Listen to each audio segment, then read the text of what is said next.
No sound on VMix?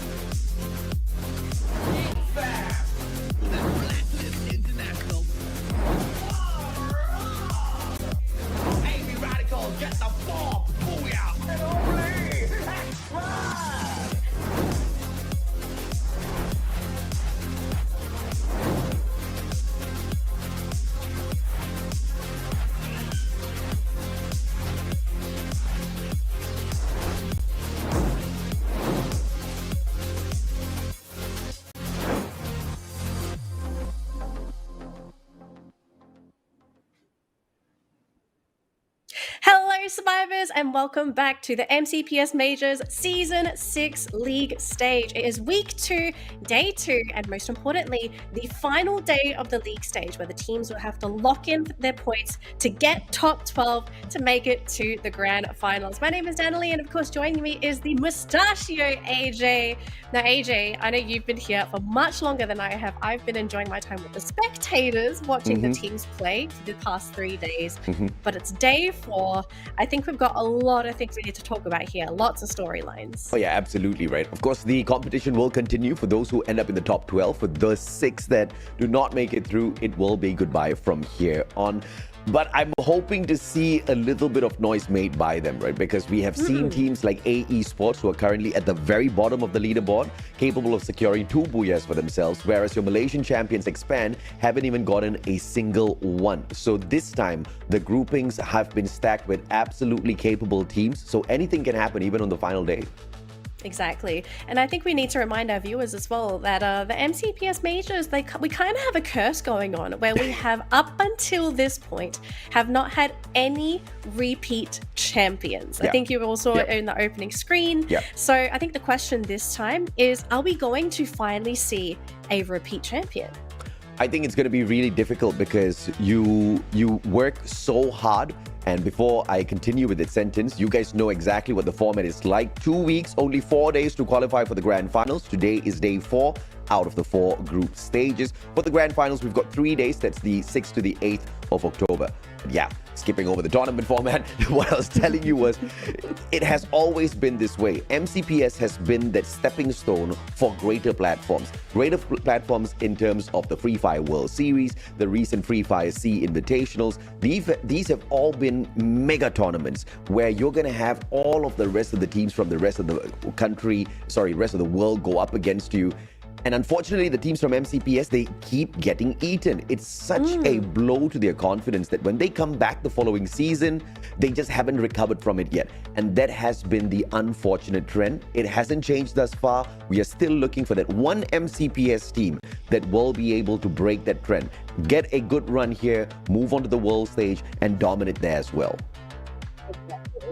It was great to see the final time of these groupings before we go to the grand finals 2 weeks from now. So as you can see, Group A, we have Farang, AB Radicals, Tok Dalang, Delusion, Gorilla X, and SL Riders. Group B, we have Illustratus, Wagos, Geek Fam, Expand, Access Esports, AE Sports, and No Life. And then lastly, for Group C, we have Visionaries, Team Badut, Freedom Rumble, Tactical Intex, Who's Next, and Todak. Now, we've had 3 play days so far. Up until this point, AJ, do you feel like there were any of these groups that's kind of blocking the competition? Because I think a lot of people would originally look to Group B for this.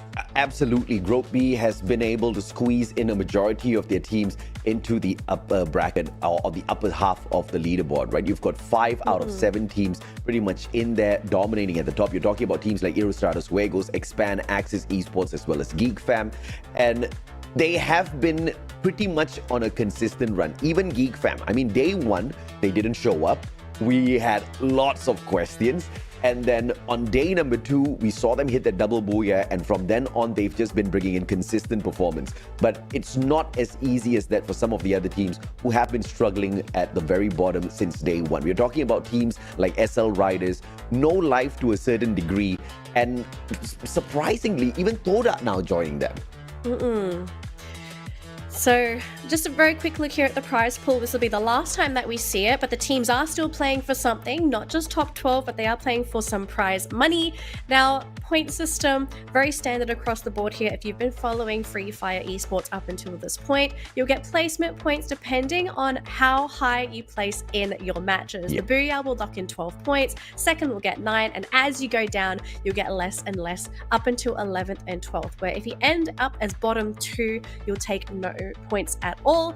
Each elimination will net you a point though, so of course eliminations can offset placements if you've had a bad run.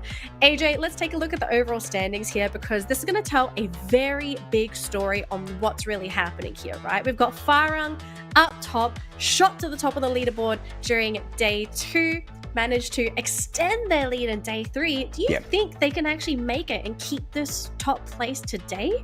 Oh, that's high probability, right? Because we have seen the OG Farang that we have, pretty much been hyped up about in the past. Farang just hasn't done great on the international stage as of this point. So they have been the team that went onto the world stage, pretty much got kicked between the legs. They came back, they haven't really recovered from that injury just yet. Not just the injury to, to their egos and their pride, but as well as to all of the strategies that they thought would fly, but just did not get executed well out there on the battlefield as well. But this time around, at Season 6, we see them being so aggressive out there. I mean, 99 eliminations so far. Not many teams have been able to stop them. Yeah, and then of course we've got a really big battle happening towards the lower end of the bracket, right? True. The goal for these teams is top 12, because only 12 teams go to that grand final, and the gap down there is so small, 5 to 6 points, AJ. So anything can happen today. And speaking of anything, one thing that we know for certain is going to be the maps played.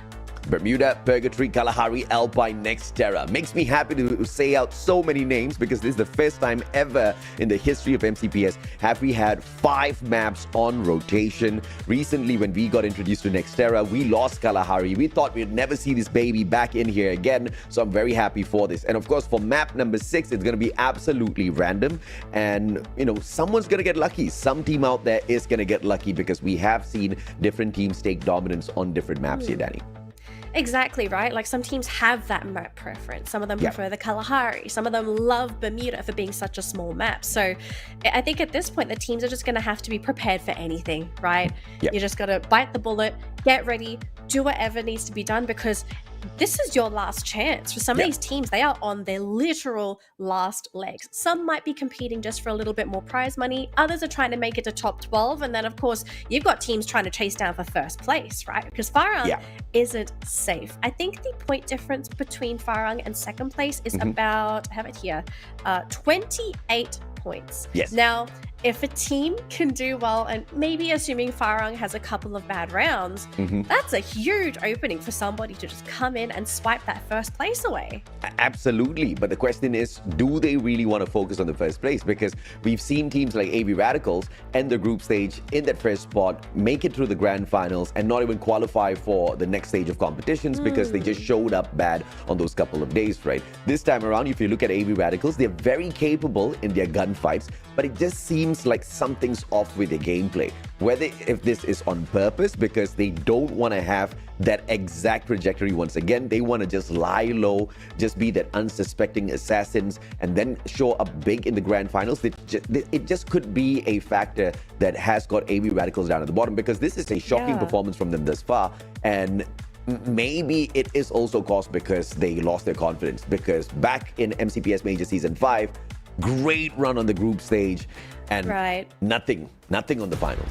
Exactly. Well, looks like we're just about ready to jump into game number 1 here, AJ. And speaking of, I think that was a really good point that you were sort of bringing up, right? AB Radicals were massive contenders in previous MCPs. I kind of want to bring up something that happened during week 1, and you might have remembered it. I hope if I remember this correctly. Illustrators Juegos were the ones to sit on top of AV Radicals, right? Didn't they have a couple of hot drops right on top of AV? And Illustrators Juegos just jumped the gun and eliminated them from the competition. Do you kind of feel like that might also be another reason why AV Radicals have been really knocked down? It could be. I think it was just Illustrados looking for the blue circle instead of looking for AV Radicals. There was this other rivalry between what was Sem9 back then as well as AV Radicals, where there was a community tournament, and if I'm not mistaken, a couple of players from the side of AV shot the crates of the Sem9 players once they had taken them out of the lobby.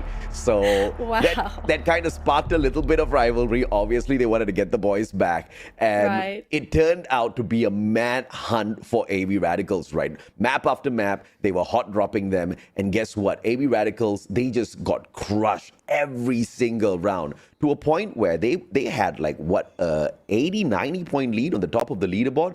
And they lost all of that, right? It would have been soul crushing. And after that was the grand finals where, things just really did not go their way at all, right? They weren't prepared for it. And a lot of teams really took advantage of that. And AV Radicals allowed them to, because we just didn't see such sharp gunfights coming through from them.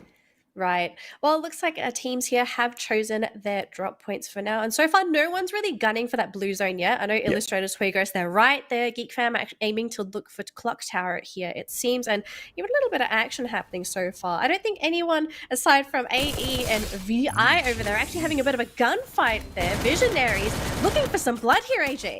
Let's see if or not they can find some for themselves. AE Visionaries a little bit more aggressive on the gunfights. Razik down, bleeding out, and he does get taken out of the equation. A good trade comes through from Adam. And he does not allow Eagle to be picked up by the rest of his team members. Kyrie, Adam backing away. Toby on the left-hand side flank, but close beside them is going to be Team Toda. And they are already setting up an ambush. Visionaries better be careful with this, because if they do get cheeky, the punishment is right behind them. Oh, did you see who actually cleared out the drone there? Because I'm wondering if it was Todak. Did they give away their position? It is a potential. Could be. And I don't think these teams are aware that there's actually a third team coming in. But oh my goodness, Todak getting their first snipe there on Tendoki. And Chessman dropping a player from the side of Toda. This is clear indication that Visionaries know exactly what to expect from the back. Twix going in for the annihilation. Can he get it though? Good layer off those glue walls, and a precautionary measure by Zen. He takes advantage of the situation, and a great offense to pull the best defense. Toby has to survive this now, as Visionaries are at risk of getting eliminated. My goodness, a bloodbath, and these teams literally just dropped in. I think AE, we did see someone bleed out, but did someone get out for AE? I didn't see them, but they're not knocked out, so I do believe everyone's managed to survive with at least one survivor. Very scary though already, this is game one of the last play day, and these teams are this bloodthirsty. Insane. Yeah, so it looks like Adam was able to retreat up towards that northeast side, hugging the coastline. But the question here I have for him is he going to be able to have any opportunity to bring his team back, right? You're playing alone, trying to get that revive point. It's a really big ask for a single player, so isolated in this game. At this point of time, Adam and Toby, they have the same idea here. Stick to the coastline, wait for the circle to move away. Everybody's going to be avoiding the circle. They are going to tank the circle and look for the revival potentially at Cape Town. It's going to be pretty much in a safe spot, because once the circle moves away, the attention goes towards positioning yourselves within the next circle. Everybody wants to have that advantage. So the stragglers have a potential of surviving, but with the two singular players having the exact same idea there, I think only one's going to get away with the execution. Yeah, unless they somehow avoid each other. But I think the chance of that happening is pretty slim there, AJ. Now, speaking of, quick update for some of these other teams. When we did see that top-down view, Illustrators Fuegos did eventually go into that blue zone. So they are equipped, and I think we are going to see our first team elimination here, AJ. But who's it going to be? Toby is already taking the damage from the circle. Adam didn't even spot him out, and it will be UFP that shuts him down. AE, unfortunately, have been taken out of the race. Toby surviving this, so Cape Town play it is going to be potentially for the guy to bring the whole squad right back in. At the very same time, No Life circling on in to meet the players of Who's Next, who are very aggressive with the gunfights in recent times, looking for the top 12 spots. Both of these teams are looking for the top 12. Currently, Who's Next is slotted in the 14th place, and No Life down in 17th. Now, I wonder if Let's Go actually spotted them. I think he did, because he did go out into the open and then he literally gunned it back to the building. So these two teams, they are aware that they're here, but who's going to have the better positioning? Good movement. Take away the UAV first. No information for you. says, let's go. Who's next as they retreat? The information given away already, so they are at a disadvantage here. But looking at gunfights prior to this, the data shows that Who's Next should be able to walk away the victors from this full-on engagement. And a couple of teasers. Yadov's not going to be shying away from that. Shinon's position is great. And you can see Who's Next just positioning themselves well enough to run away from this fight if they need to. Yeah, but the thing is, who's going to let the other team down, right? In a lot of cases, we don't really see too many teams just retreating with a peace treaty. UAVs being taken out as well, just to deny that vision. And it looks like we might actually start seeing some fighting. And let's go's like, let's go! Oh, the Drogon finds one. Ken finds the trade. And Kaz will help him out as well. Let's go down on the ground. No Life winning out this gunfight. But just behind them, I believe Freedom Rumble is on the way to Mars Electric. No Life has to wrap this up immediately. Now, this is a great compound to get shut down because if you can have your attackers back away, you do have a revival platform there that you can take advantage of. Tress is not going to get that opportunity as No Life goes in for the pursuit. Asta on the opposite side. Freedom Rumble definitely hears these, Danny. Oh, they definitely do. But I only saw Asta on the hill. We don't know how close they are to the action. So these two teams may avoid each other like ships in the night. But in the case of Triss, I think we might have to be digging up his little cemetery spot in a second. Although he does manage to get a knock onto Ken, but no finish off. So no points. The team goes out, and that's going to be 11th place. And luckily for No Life, they've got 5 eliminations under their belt. But hold on a minute, AJ. Take a look at the eastern side of the map. Todak is about to go head-to-head with Expand.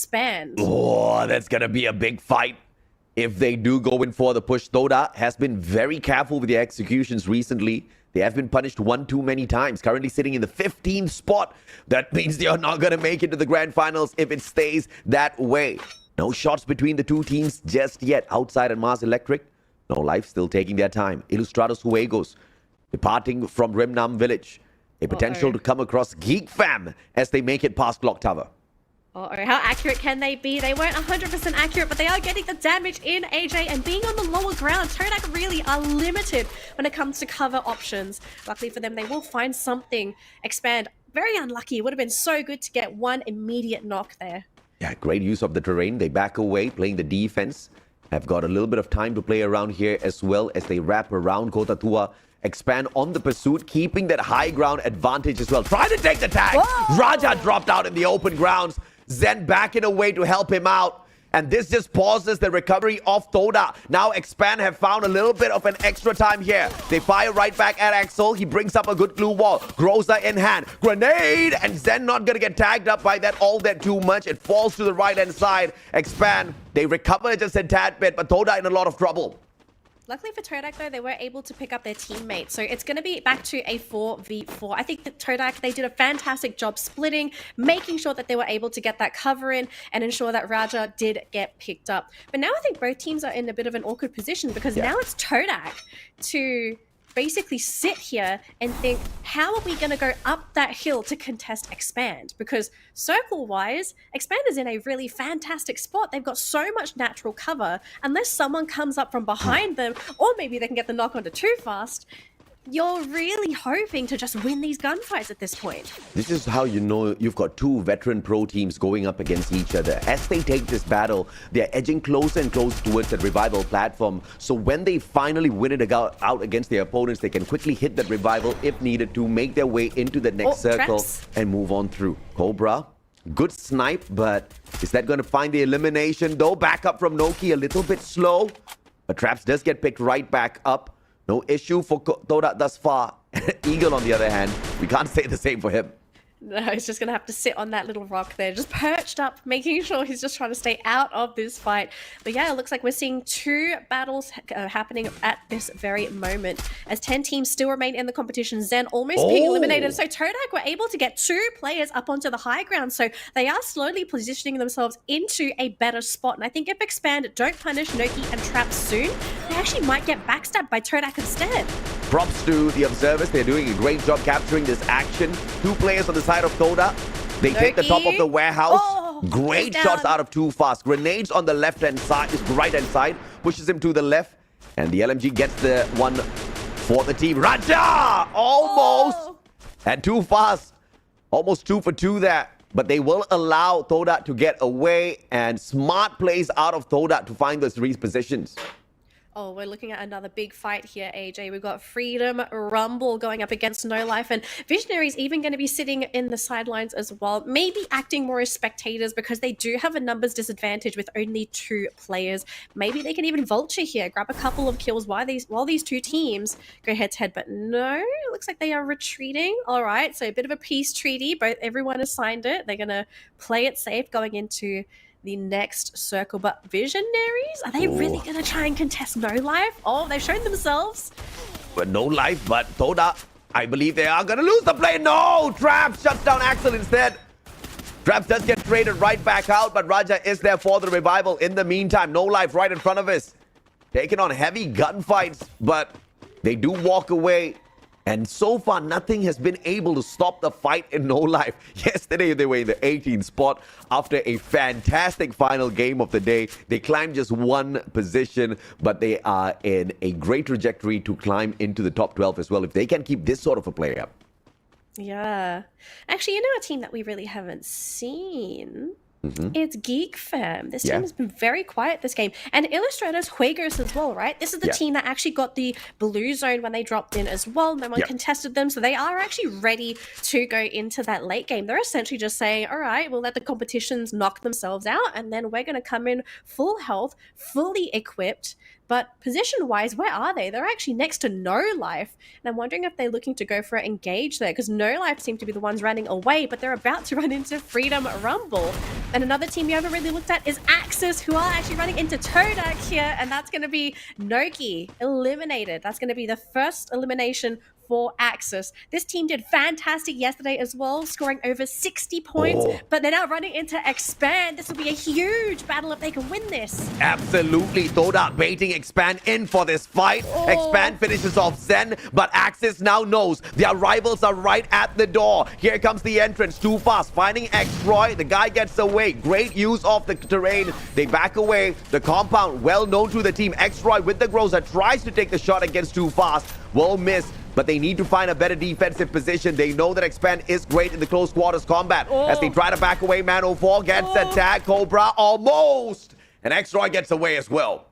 Almost getting bitten by Cobra there, but these teams are relentless, and we know Expand in this late game, they're the ones that's going to be looking for these eliminations. Now, Freedom Rumble are potentially coming in on the backside as well, so if Expand are not expecting this, they could be looking at a pincer formation, and Axis, they turn around, they're going on to Expand, but Freedom Rumble are coming in as well, AJ! This is just an all-out Royal Rumble indeed. Too fast, Throw God. Can he get X-Roy? A quick hit and run, but he will get caught at the end of the day. And finally, the Punisher is there, but Crime MKS with the grenade launcher. Thus far, great big amount of damage from him, but here comes Freedom Rumble as well. Expand not expecting this. Axel just got picked right back up, and down he goes. Asla now with an M1014. Kizo right beside him. Yazid with the left-hand side flank. Charge Buster in hand, but the barricade of glue walls are erected, and Expand by themselves an extra bit of time.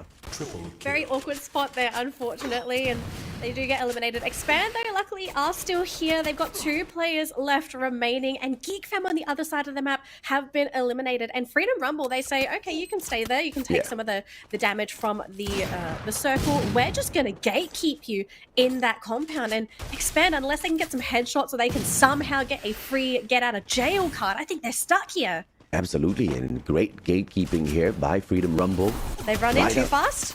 Yep, it is going to be an opportunity. Guys, reposition. The backstab by Cobra fails.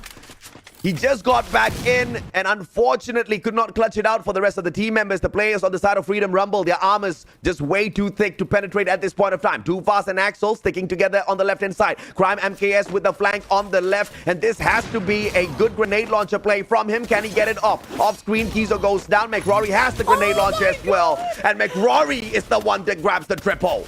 Illustrators Juegos actually saving the game for Expand. Massive grenade there, but now he's going to be throwing those grenades into Expand. Now stuck literally in that maze. And ITX, they're just going to watch from the sidelines, maybe shoot a little bit at Expand, maybe get that final hit for themselves and get that elimination. But so far, it looks like this is going to be our 3 finalists. Where's the 4th? Because we haven't seen who's the 4th team left. Not yet. Illustrados versus ITX. And Expand still surviving? No, he should have getting taken out already. Who's the fourth team? Sorry, who's the third team? Four. Oh, there you go. Team Badut. What? I mean, Team you were talking about teams hiding away. We haven't spotted Team Badut at all throughout the day.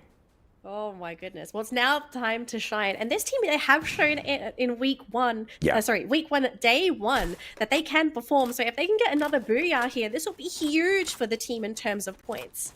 Absolutely. I mean, Team Badut was in the top 3. They got pushed down. They're not too happy about that. This is the opportunity to get back into the game. Tactical Intex. W shots just not connecting. 4 glue wall melters laid out, but Team Badut already with their reposition. Great anticipation. And their new spot gives them a little bit of advantage against both teams at the same time. But Illustrado's trying to play 2 games at the same time. And so does Tactical Intex. A 3-way battle. The first one to run out of glue wall is going to be in trouble. And it looks like it's going to be Team Badut. Here comes those ice grenades as well. Ice grenades doing the job. And here comes the lethals out of nowhere. Jan's down on the ground. 4 ice needs to get picked right back up. Both teams barraging them with all of those glue wall melters. Defense goes down. Tactical Intex takes that away. Oh my goodness. And this beautiful backstab coming in from Shanks as well. Just came in from the side.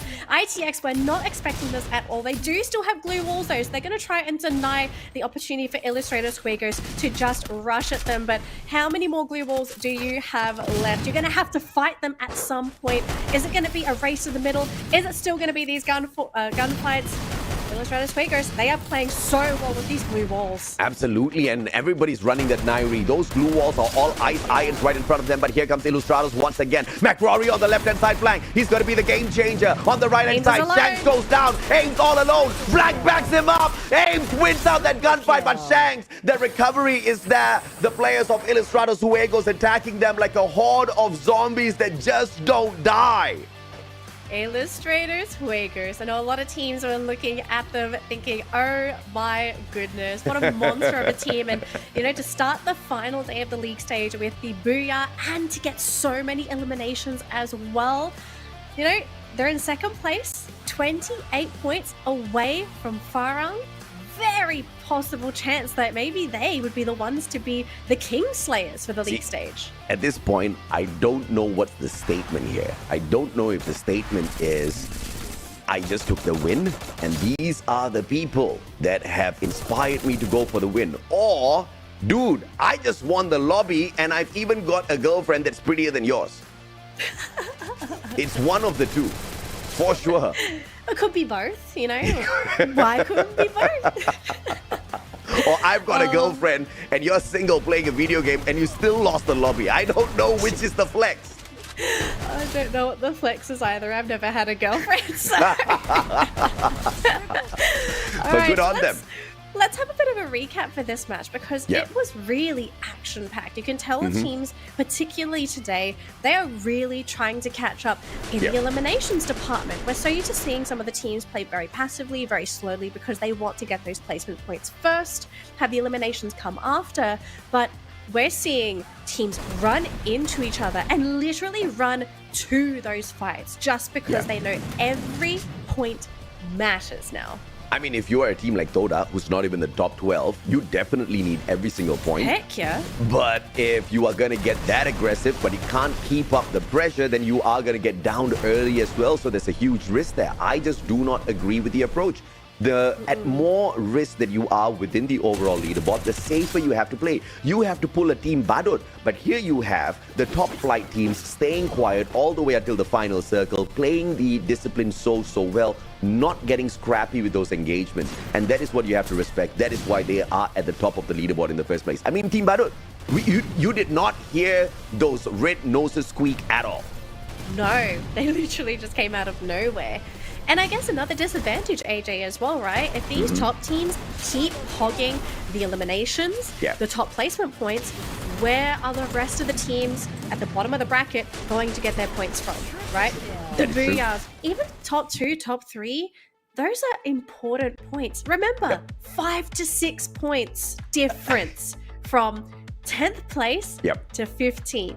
Is it 14? Could be 15. It's so close down there, it's not funny. It's not funny, So I'm genuinely curious to see when we look at the leaderboard very shortly, who got what points and what kind of changes are we going to be expecting with this first round, because now we're going to have to watch this leaderboard like hawks, because the changes are going to be so dramatic.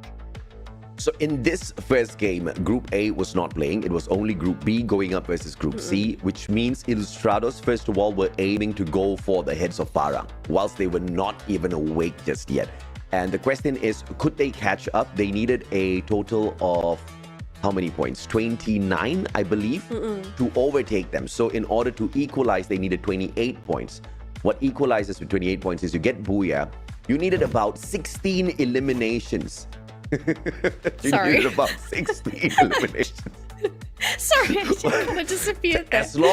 As long as your brain is still focused on what I'm saying and the camera is not, I'm still fine, Daddy.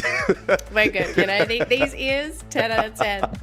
Oh my goodness. They needed 29, right? So they needed 16 eliminations just to catch up. If they got 17, I mean, happy day. They managed to get the #1 spot. All they need to do is, because later on they will be playing game number 2 against Farang as well. Farang will be playing in that matchup, Group A versus B. All they need to do is hot drop Farang, take them out of the equation. They'll guarantee that #1 spot for themselves. But of course, the question is Farang ready? I love how that's the solution. It's like, you got a problem team, you just hot drop them. That's it. You just hot drop them. Although, it's an easy one. Is that going to really be the play for Ilustrados Juegos, right? Because we've noticed from this team, they love the blue zone. They almost always go for it. And another team that does that is AB Radicals. Correct. Farang isn't really a team that I've noticed in the past, and even up until now, really favor the blue zone. Yeah. So if they do hot drop, it is going to be a very deliberate looking hot drop, right? Like they're going to go back, find out where Farang drops, and literally sit on top of them. But up until that point, we're not going to know, right? So we'll wait for game number 4, because that one is going to be, game number 3. That's when we're going to be seeing the Battle of the Titans. But I think for Ilustrados Juegos as well, for games 5 and 6 where they're not playing, there's going to be a lot of factors that are just going to be out of their control. And that's going to be the same for the rest of the competition. Like, there are 2 games everybody doesn't get to play, and your fates are literally left in the hands of your opponents and how well they play and how well someone else plays to potentially sabotage them for you. So so many factors that are out of your control, which means whenever you do play, you have to make the most of what you do have control over.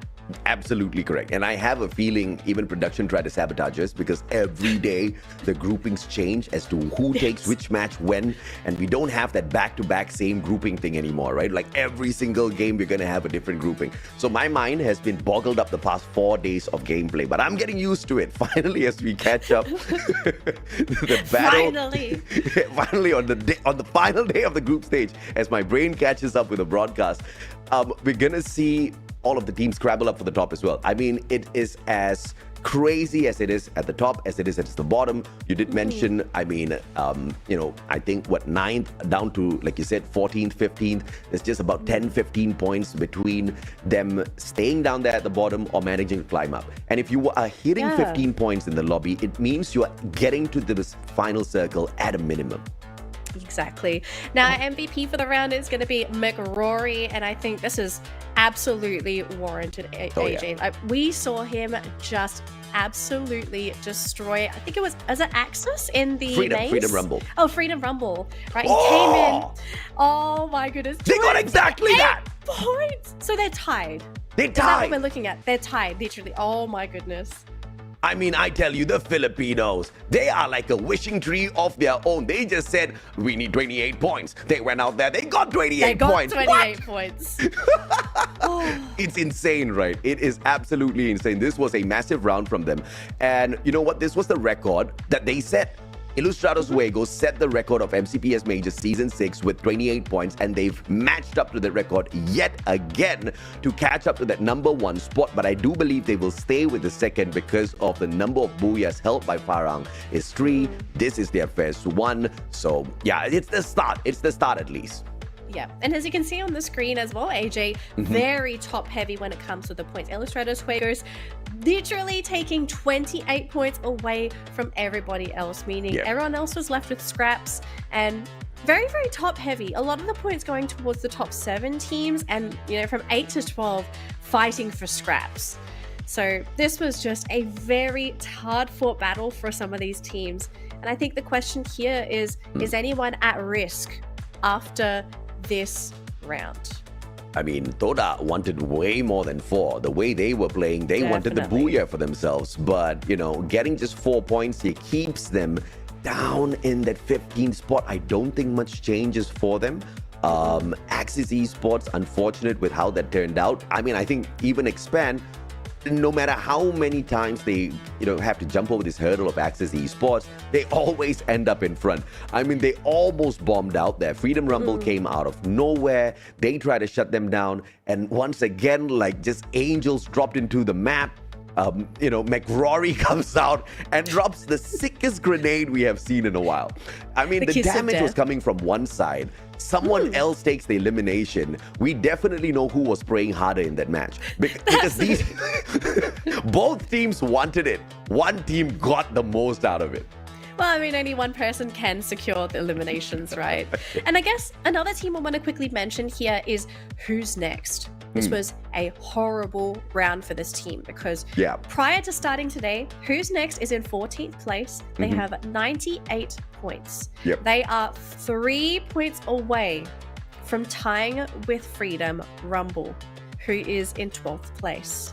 They really needed the points this round. And unfortunately, game number 1 just didn't work out. So now they're going to have to pull their finger out, hope that for their next 3 games that they have at least one good round, because if that doesn't happen anytime soon, I don't think it's possible for them to just break through into that top 12. And again, AJ, this is why the performance for these teams really matters, especially when you've not made it to top 12, and even the teams that are barely top 12. 10th place, we've said this before, 10th to 12th at risk of being knocked down.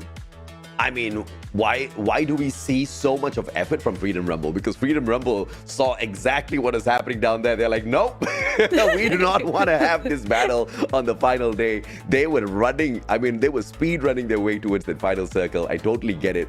But Group C will have to take a rest now for match number 2. So Who's Next and Toda, unfortunately, they falter. And they just have to suffer with their unfortunate performance, because this next game will just have them watch 4 teams from Group A who are above them, who are literally above them, right above them on the group, on the overall leaderboard, have a game now against Group B. And this is another opportunity for them to run away. So they faltered. If teams like Tok Dalang, Gorilla X, AV Radicals, The Illusion, and I'm fearing for Who's Next and Toda as I say these names, because we've seen consistency recently, and all 4 of these teams are final circle teams. Exactly. Oh my goodness. So they're just going to probably sit down, have lunch. I think if anything, you've got to have a group talk. Like, this is the last time you're going to have that group discussion. Not the time you eat. Don't eat. Well, okay, you can technically do both, right? You can talk with your mouth full. No. We don't get to see it, so it's fine. But I think at this point, you really need to have that pep talk. I don't think it matters who you talk to, but you've really got to, even if you have to slap yourself, wash your face, you have to do whatever is necessary to really wake up. Because this dream is about to end, and some people are going to be able to continue sleeping, while others, they're just going to have to wake up and live their lives. You don't get that second chance. So very tense moments for these teams in the lower end of the bracket. But as well, another team that's going to be feeling a little bit tense is Fire, because their seat as the champions, or the crown champions of the league stage, is now being threatened. Because you know who else is sitting on that seat? Ilustrados Juegos. For Farang, I don't think they're gonna break too much of a sweat. I think the consistency out of them has been pretty phenomenal. Ilustrados Juegos are up and down ever since we started the competition. So they have been pretty consistent in terms of what they are able to do on great rounds. On great rounds, we get 28 points. On average rounds, we see them don't really hit these massive rounds. The massive rounds have been able to balance out those lackluster rounds. Farang, on the other hand, has always been doing pretty well. Round after round after round, they find that final circle. 3 booyahs. That's all we have to say for them, right? Team Badut as well. Very impressive 3 booyahs for themselves. Ilustrados Juegos, this is the first one, and we don't really see a lot of noise all that too often. Sorry, this should be the second one. All that too often coming through from Ilustrados Juegos. But if they're planning to wake up on the final day, I think it is a gala day. It is the best time to do exactly that. Yeah. Tactical Intex with a surprising performance this time around as well. Well, to be fair, Tactical Intex are also in a bit of a very scary situation. So before starting today, they had 111 points, and Freedom Rumble has 101. So 10 points between these two teams from being in 8th place and 12th place. So again, I think Tactical Intex are also starting to take a little bit of the heat. Even though you're in the middle of the pack, you still have to feel some kind of tension because you are not 100% safe as well. So for them, I think it's better to play safe. You know, grab the eliminations, try and get those placement points in. Don't be lazy. We've seen in the past teams get lazy or complacent and they just lose it all. You don't want to lose it on the final day after working so hard for the past 3 play days. Yeah. And unfortunately for Tactical Intex and Freedom Rumble, just like Who's Next and Thoda, they are in Group C, so they will have to be content with whatever they have managed to rip away from map number 1, which has been pretty decent from Tactical Index and Freedom Rumble, I have to say. I mean, getting towards that final circle as a whole, not being able to walk away with the Booyah, not the biggest of, issues that the teams are facing on their own accord, right? Purgatory, game number 2. This is where Farang has been able to rise to the occasion. We were thinking that they switched their favorite map over to Bermuda, dominating Bermuda with 60 points, but they become the dominators of Purgatory as well, currently leading with the most number of points picked up, 51, alongside Badut, who have the exact same. And now we need to see, AJ, are we going to be seeing a deliberate hot drop by Ilustrados Wakers, right? Because this is the team that's challenging them for first place. As you said, one of the best ways to eliminate the competition is to jump on top of them and ambush them from that get-go. And we've seen Ilustrados Wakers, they have been able to bully teams out of their drop zones. And I think Farang is no exception. So we'll see if they deliberately hot drop or if they're going to continue with their standard play style. Jump in, go towards that blue zone, and just have yourself equipped and ready to go. Yeah. I suggested it, but I'm an idiot. I don't think they will go for it. Anything goes, all right? And Ilustrados Wakers, they've actually already dropped in, so very smart. Not going to be contesting Farang at all. My question is, where is Farang going? Are they going to be taking that blue zone? That is a high potential because, the exact opposite could have happened, right? Farang could have aimed for the heads of Ilustrados Huegos, and then Ilustrados has a slow start and things kind of rumble down later on. But AB Radicals being in the game, they are definitely going to challenge for the blue circle as well. They are the ones to head on into Quarry. So early drop for Ilustrados. They take the spot near Forge, and they're going to be able to loot up, maneuver their way around. Axis Esports will put up a very, very hot fight against them from Ski Lodge, though. So the rotation in towards this next circle might not be the problem, but the position of circle number 3 could bring those two to have a pretty early engagement. So a bit of a slower round this time. Not going to be seeing too many early fights, as we saw a 3-team clash in that previous round. But hold on a minute. They have to stop doing this. It's the same too. Oh, super risky. I have to say, I'm really surprised at the confidence these guys have into pulling off a maneuver like this. And when you have the Tatsuya on you, currently buffed, he is pretty annoying to deal with out there on the open battlefield. Great reposition capability. If you make a mistake, you get cheeky. Running away from a gunfight has never been easier. Definitely.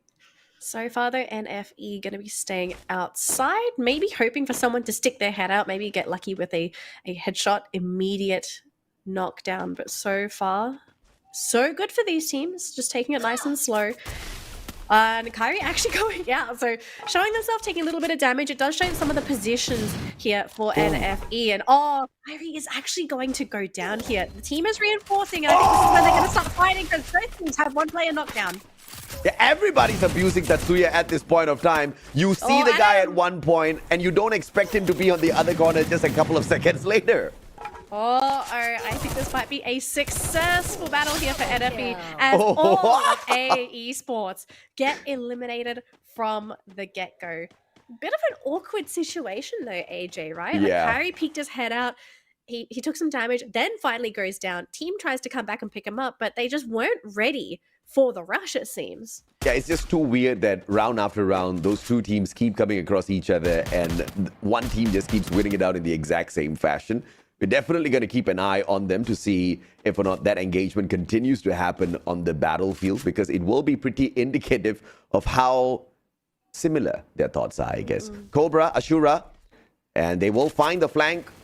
Axel on the right-hand side. Ashura needs to be really careful with this. Yun drops back towards their own left-hand side to provide the backup. Glue wall melter going to be brought out first. Ice grenade teases him out. Ashura with a mini Uzi goes down as Cobra finds the first point for himself in this map.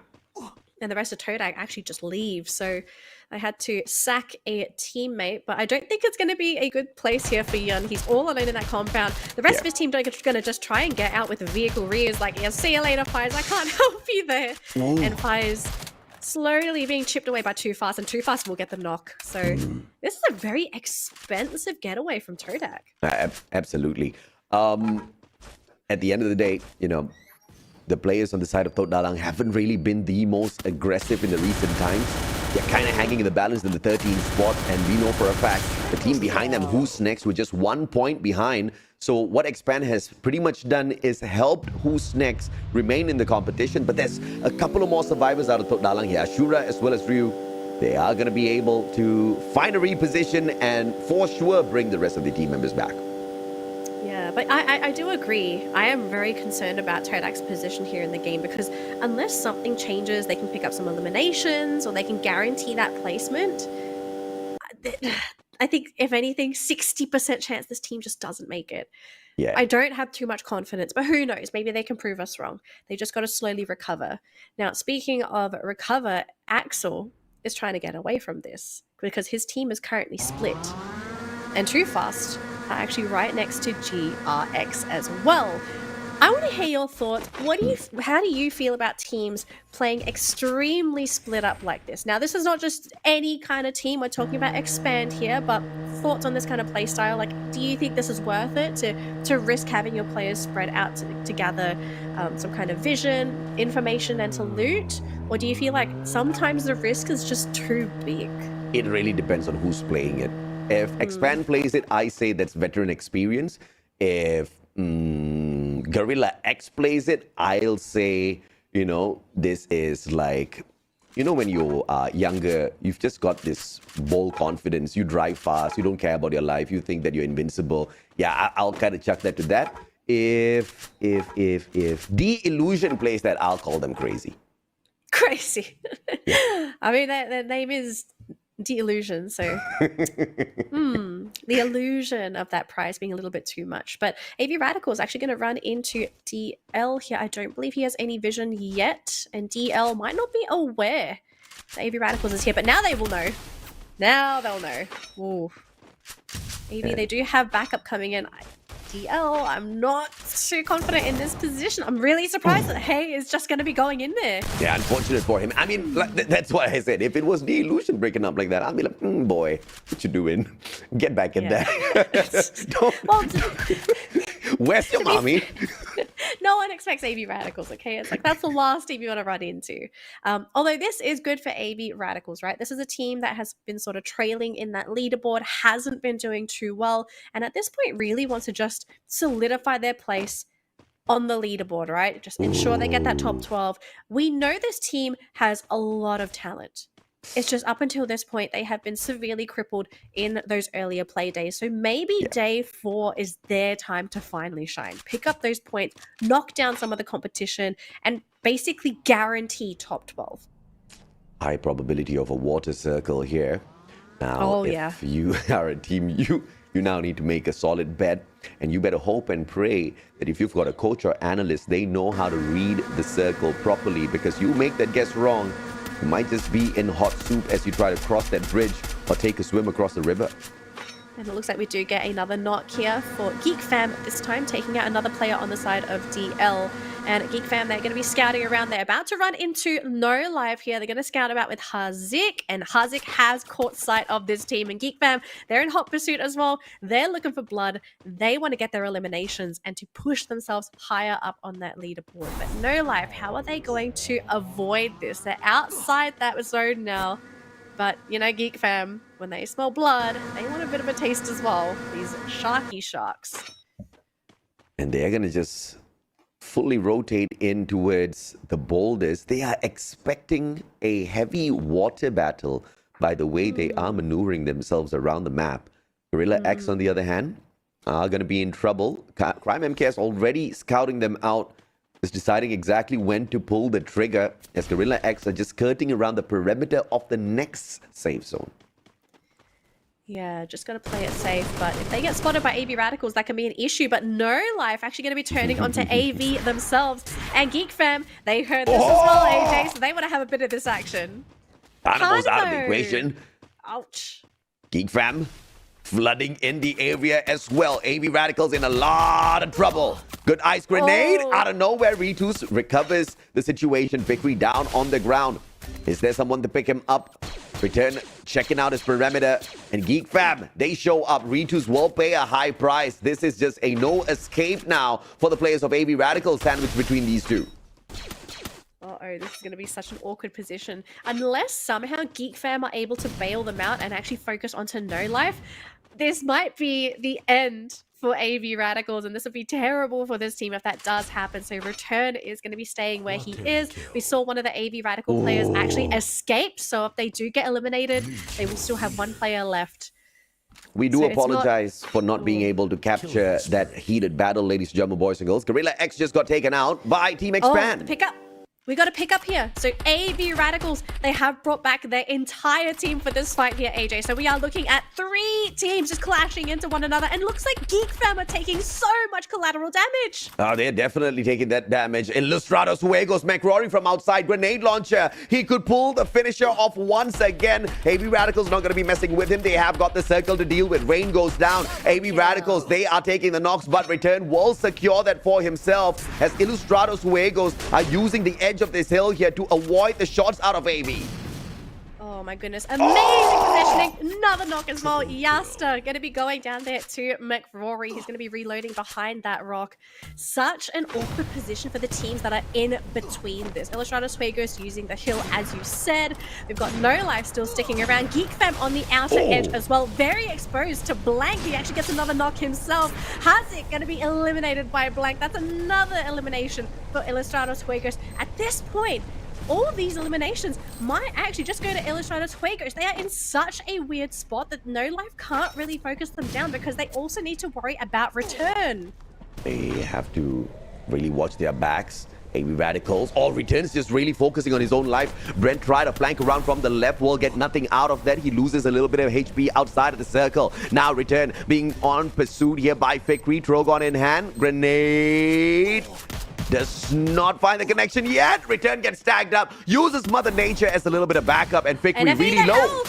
Their health is so low. They really need to get out of that. Oh, they need to get out of the circle. But I think Riz, he's stuck here. There's not really much he's going to be able to do. And Ilustrados Fuegos, they're just leaving. They're saying, we're out of here. Yeah, thanks. Return is in such a healthy position as well. He's essentially gatekeeping NFE from going in. Insane from a single player to outplay them this way. Can Shanks get away as well? It seems like he doesn't get taken down, and the full squad of Ilustrados make it through. Tashila, here comes SLR, and they are taking on a tough squad. It is Team Farang taking on the Sri Lankans, and I don't think they can walk away with this one. Sorry, Sri Lankans. The top squad is here. Farang wants to maintain their #1 spot, looking for the final circle. SL Riders will have to fall against them as they make their way there. Yep, that locks in 3 points for Farang as well. They're going to have to work really hard if they want to get away from Ilustrados Fuegos, who are sitting on so many eliminations this round. But look at this circle so far, AJ. So it's peaking more towards the land at this point, but I wouldn't be surprised if it does eventually clip into that water. The Purgatory is just such a crazy map in that way, where you'll think it's going to be dry land, and then all of a sudden, you're going to have to go for a bit of a swim. No Life, though, going to be the 7th team to be eliminated from this round. And Ilustrados Fuegos hanging around. Todak. Uh-oh, this is a terrible place to be for Todak. And this is gonna be a tough spot here. Dalang, double grenades! You can say bye-bye right now. The elimination comes through from Axel. MKS gets one as well. The Trogon just super annoying in situations like this. Illustrados will claim the final 2 points. Now Expand having to face off against them as well from across the battlefield. Expand understands that they need to reposition themselves, but props to Expand. They've had their heads 11. tucked under throughout the whole of the group stage, not really showing up, but they are on pursuit for that #1 spot. Can they get there through this match? Oh my gosh, Farang are actually going to be going into Axis, and Illustrados are going to have to fight into Expand. So really big teams remaining in this match, AJ. Oh, yeah. But who is the 5th team? We've got Illustrados, Expand, Axis. AV Radicals. Oh, and AV Radicals. Oh my gosh, literally a battle of the titans this game. I mean, AV Radicals, I think twice or 3 times now we've said they're about to get eliminated. These guys are survivors. They keep coming back. Zombies, I tell you. Glue wall melters all around. Illustrados taking on the team of Expand. Crime really low, has to back away. And the backup comes through from the rest of the players as well. Too Fast as well as Koba wrapping around from the right-hand side. Phoenix will drop Ramiel in the meantime. Too Fast really low as Blank gets traded out. Crazy stuff. MKS, McRory from inside the house, spraying down the players of Expand. Oh my goodness, these teams, they're doing so well when it comes to playing around the compound, playing around their glue walls as well to try and reposition, to get the better position. But Expand, they are running into that compound. They want to burn them down, but Cobra goes down. But that is it. Cobra, even though he got knocked down, his team was able to follow through. They'll be able to pick him up, and that's 15 eliminations on Expand. This team is on fire. They are on their way to potentially getting the booyah, but looks like AV Radicals coming in to potentially ruin the party, return the first player to be knocked down, but Tanmo as well as Retus, they've got him here. They'll back him up. They're not safe yet. Expand can be punished if they underestimate AV Radicals here. But on the other side, Axis taking critical amounts of damage with only Phoenix are remaining. Axis not going to get away from Team Farang, who wants to maintain that #1 spot. Illustrados can no longer fight for it anymore. Farang will keep it within their hands. But once again, Expand looking for the crown for themselves as well within the group stage. AV Radicals does not get that aggressive push into the compound, and they couldn't take advantage of Expand because the recovery was perfect. Great glue wall barricade. They used that, and the back door led them to the other house right opposite. So Expand is in a safe spot now. Well, that might just be it. Their Axis, they've just lost Phoenix, so going to be 4th place here for Axis. Great round for this team, but with just 1 player remaining, you don't have too many options. And Farang, they're actually going to be jumping into the middle of the fray. They do have some natural cover here, AJ. But is this the natural cover that they needed? Do they maybe jump into their deaths? They jumped into their deaths for sure, but Expand got a little distracted by AV Radicals. Crime MKS finishes that off with 18 eliminations now already. 1 grenade courtesy for Too Fast, but he manages to avoid it. But Spade follows it up with a second one. Cluster to finish off the captain as well. Is the backup there? The glue wall barricade does come out. Cobra trying to protect them down up at front. Jembal will shoot him down. Crime MKS finds the recovery, but Jembal circles around as well. Farang takes the booyah. Oh, the Kings, they're here. They're ready to fight back for their top place on that throne. And look, the stress. You can feel the stress. You got to pull back that sweat. You've got your sign up. They know that they're here to keep the crown. But what a round for Farang. You could tell they were very pressured to perform. And they did it when it mattered most. This is the flex back from Farang. And the tease is here. Earlier, Illustrados Juegos flexed on them. This time, they flexed it right back. But unfortunately, the boys didn't get a head-to-head fight up against Illustrados. So that's something we'll definitely look forward to as the matches continue within the day. Farang, the questions were asked earlier on as teams did try to catch up with their #1 spot, mainly being Illustrados.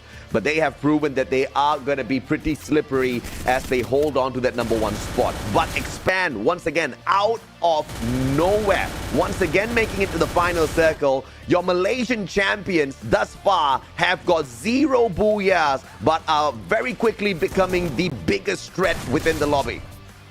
I think at this point, Expand are working on so much momentum, especially after their performance yesterday, AJ, right? 70 points yesterday. And one thing that we do know with Expand is once this team picks up momentum and their mentality picks up, they play like gods. They are so sure of themselves, especially when it comes to those aggressive maneuvers. And it's so scary. I can't imagine being on the receiving end of a team that firstly is so mechanically gifted and to be playing in such a good headspace. So Expand, continuing on with this positive momentum after their performance from yesterday, coming into today, you know, I think there's even a chance here that Expand could threaten first place as well. They're already threatening first place. I mean, 18 points off of the eliminations and 9 points off of their placements. Do they? I don't think they take. I don't think they take the #1 spot, but they will definitely be in second place.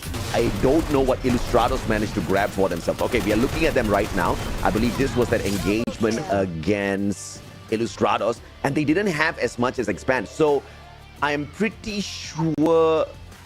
I think they would be really close to Ilustrados. This is a very tight fight for the top 3 spots here. And it's just crazy to see the team just stepping up in this way. But one of the biggest questions that I've had from the start of the group stage was what was going to become of the impact with the main slayer of Expand leaving and joining Axis. That's X-Roy. And we've seen the storyline for Axis. I think X-Roy is doing much better overall in terms of finding better players to play at his pace as well as game style. You can see Axis Esports super aggressive. They spot an enemy, they are in that house, they are asking big questions. Most of the time it is X-Roy leading up with Exact. They are finding those slays alongside Man04. Great stuff out of them. But the team that lost that heavy fire, that lost that main rusher, should have been struggling in the competition. They did start off on a struggle, but they are proving that they may not have that capability of X-Roy to take those quick dashes in, but they are consistent over a long period of time. And every single player playing at each other's pace, backing each other up. I really love how they engage out there. I think Expand has just gotten stronger with the departure of X-Roy. And I think it's overall being shown in their results as well. Well, I think we also need to consider, because we don't have a lot of inside information for these teams as well, right? That maybe X-Roy wasn't really truly a good fit for the team. He's a great player. Maybe. I think that's without a doubt, but maybe he didn't fully synergize with the team. Maybe that's why he decided to leave. He couldn't play at his full potential. And then for Expand, they found someone that maybe synergistically played better with the team, and thus it improved the team's performance. So that could also be something. Like, sometimes it's not a case of it 100% being a player issue. Sometimes it's just a synergy problem. You've got to find the right pieces. We've seen esports teams, not just Free Fire, but other titles where you pick up a mishmash of players that were average on their previous teams. You put them together, and then all of a sudden they become world champions.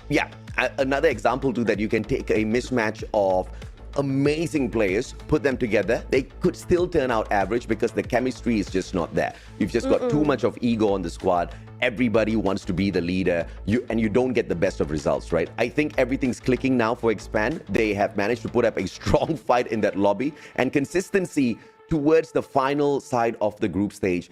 And I think everything's worked out perfectly for them. They needed some time to find this rhythm because of the new squad. Their substitute player became their main player. That has been a big change. And then on top of that, they've got another substitute player, a newer player joining the main squad as well. So there's a lot of changes that they needed to patch up. And it seems like they got it done over the course of just 4 days of the group stage, which is champion quality. Exactly. You need to be very fast when it comes to adapting to these competitions. And we're not playing for 6 months. You don't have 6 months to experiment, to practice, to scout, to train. You need to be fast on your feet, mentally and mechanically, especially with how fast Free Fire is. This is a ever-evolving game where things are constantly changing.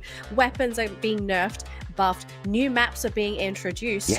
If you want to be left behind, you just keep playing how you want to play. But if you want to be a potential champion, you have to put in 110% in. I mean, every single season, the meta has changed. Every single season, the challenge has been something new. New mechanics have been added. Like, what can you do? You have to go with the flow. I mean, and Free Fire is never going to pause the addition of characters, never going to pause the addition of, all of those crazy powers out there that just makes the world of difference. I mean, Orion recently, they buffed Nairi, and initially with the introduction of the glue wall melters, we were thinking, what's going to happen to Free Fire now?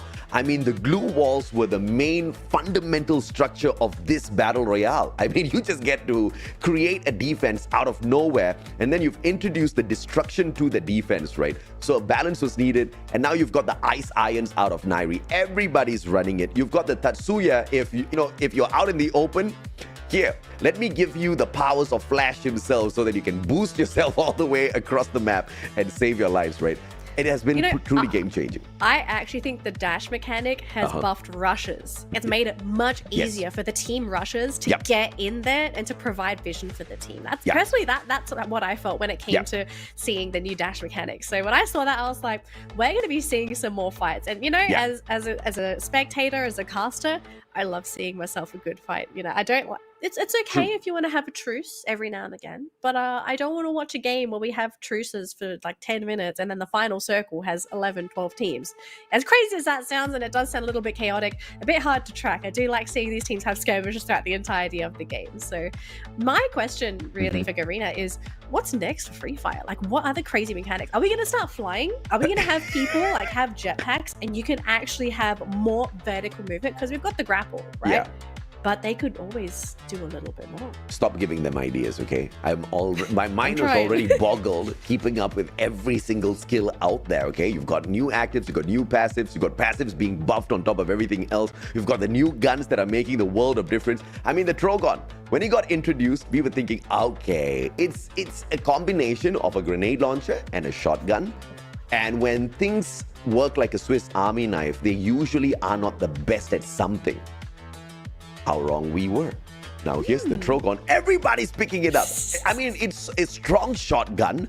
It's an auto shotgun, okay? You click it once, you've got a couple of shots out of it. Whoever's in front of you, close quarters combat, they go down. If they're far away, you chuck a grenade out of that Trogon and you still hit them. What kind of a hack is this? You cannot take close quarters combats anymore. The snipers are all balanced. You've got a variety of snipers that you can use out there, and you've got deadly snipers in MCPS.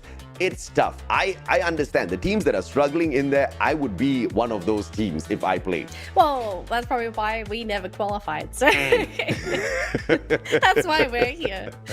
All right, so we're going to take a look at the MVP for our previous round, and it's actually interestingly going to be Crime MKS from Expand, who has 7 eliminations from the team. And speaking of Expand, I think we said so many things about this team, how they were able to pick it up for the past 3 competition days onto day 4. Their performance is looking immaculate today. And yeah, team MVP, Farong, I think this is also understandable. This team actually played very well for their first game today, but Expand really shocked me with not only how quickly they are improving and getting better for this tournament, but to continue with that momentum today. Like, that's insane.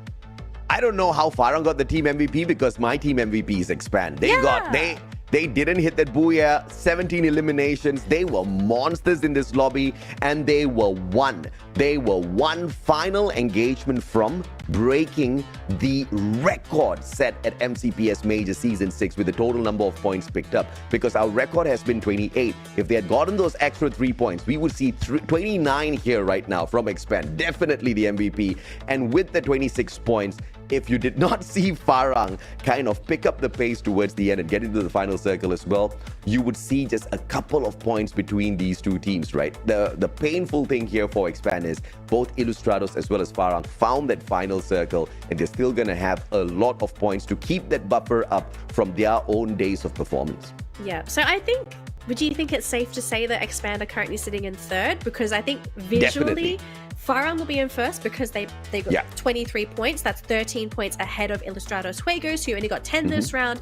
And then Expand 3rd place. I can't visualize how far they are away, but maybe like 15 points maybe away from Illustrados. They're 9 points Fuegos behind Illustrados. They are, ooh. Yeah, 9 points behind Illustrados, 22 points behind Farang. So very doable. One game of Illustrados and Farang not performing will launch Expand into that number one spot. Engagements early on between the three could, of course, bring about the result a little bit quicker. But of course, to keep the competition exciting, I just want all of them to meet in that final circle. I want to see who gets the dominating run, right? Because Expand, this was a ferocious run out of them. I don't think any other team have been as aggressive. And from being one of the softer hitting teams within the competition, they are now your second highest fragging squad, just 9 eliminations behind Farang. This is actually such a big comeback for Expand as well, because they started pretty weak. So this was massive as well, because their placement points were lacking compared to a lot of the teams that were up here. But we know mechanically this team prefers those elimination kills. So Expand, great job so far. But how much further can they go? And can they catch up to Farang and Ilustrados Fuegos? Now, Ilustrados Fuegos, they've played 2 games so far. They've only got 2 more to go. Whereas Farang, they have 3 more games to go. So if you're Ilustrados Fuegos, you're going to have to clap your hands together and pray that Farang do terribly. And I think the same thing can be said for Farang. You're kind of hoping that Ilustrados Fuegos, they throw one of these next 2 games. Yeah. It could happen. It could definitely happen. It could happen to the very best. I mean, it could happen to anyone out there. Even Farang could be that number one team to get eliminated from the lobby later on. I mean, overall, I think the performance out of Expand has been the most impressive, because they are the ones who have had the most changes within their roster. So a lot of the adjustments that they needed to find out there, a lot of getting used to, but they've managed to make that adjustment from hitting 40 points on day 1, picking up 37 on day 2, as opposed to what they hit on day 3. They got 70. What they did on day 3 was just 3 points less of what they got over 2 different days, right? So, I mean, a great play from Expand yesterday that has put them for the top flight race here now. And the great start from today will keep them in contention for that number 1 spot. I don't know what else to say.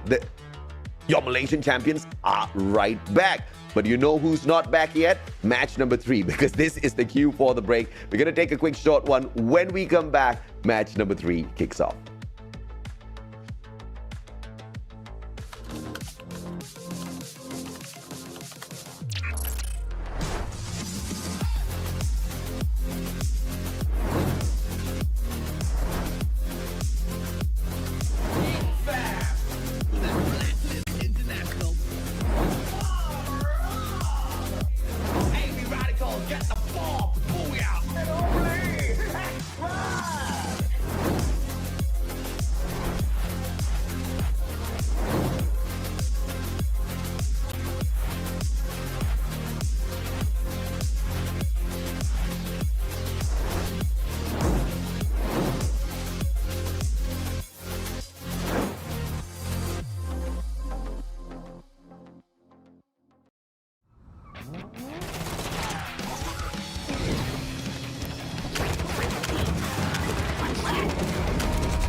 survivors, and welcome back. Sorry, AJ, I stole the thunder, but I'm too excited because our fans, our viewers, you're back here for the MCPS Majors Season 6 final day for the league stage. And AJ, I'll let you have the spotlight now. I was about to say that this day is moving too fast. I mean, we took the first break way too quickly. 2 matches are all over, which means we've only got 4 games. This competition is running too fast. We've only got 4 days of group stage and we are already on the final day. Danny, I need more days, Danny. We need more days, we need more action, but you know Yeah. what? I think the players are hearing our call because they're giving us some fantastic matches. I mean, Oh, yeah. we've only had 2 games, and I've sat here and it almost feels like I'm watching a Marvel movie. There's so much action happening. There are so many people that are winning my hearts that I can't say for them. There's too many that I want. Is here to give our viewers a picture of what sort of happened here. Now, just keep in mind, we've only played 2 games, and with those 2 games, there's one group that is currently benefiting from all of this, right? It is Group B. They have played 2 games. So all the teams in Group B theoretically are halfway through their games. They should technically have more points than the teams in Group A and C, who will play the majority of their games later on. But Group B teams are going to look a little inflated right now. Group B has got a total of 4 teams within the top 10. This is Illustrados Expand, Axis, as well as GeekFam. Visionaries and Team Badot, on the other hand, who are in the 5th and 6th spot, they are from Group C. So they are going to have 2 back-to-back matches. And if you look at the points difference here, Visionaries need about 31 points to catch up with Expand. So the top 3 have really peeled away from whatever the rest of the teams can bring to the competition. But having these 2 matches in hand perhaps could give them exactly what they need to catch right back up. We just need consistency, and thus far, Visionaries as well as Badot has been able to give us most of the time some good, great gameplay. But of course, the focus is going to be on the right-hand side of the table, down towards the bottom, because it's the final day. It's the final 4 matches. Not every single, group is going to be in each and every single one of these, because like you've just mentioned, Group B has already concluded 2 of their matches already. So we need to see from Group B, No Life and AE Sports, they now have only 2 more games to secure the top 12. And it's a lot of points. It's a lot of points. And at the same time, I think they're now really starting to feel the stress, right? The teams that really need to pick up the points, they've got to really start feeling that pressure. And some teams are going to do well with that pressure, but other teams, you will possibly see them collapse, because not everyone is going to be able to deal with that pressure in a positive way that makes them play better. Some people, they feel a little bit of stress. They just play terrible.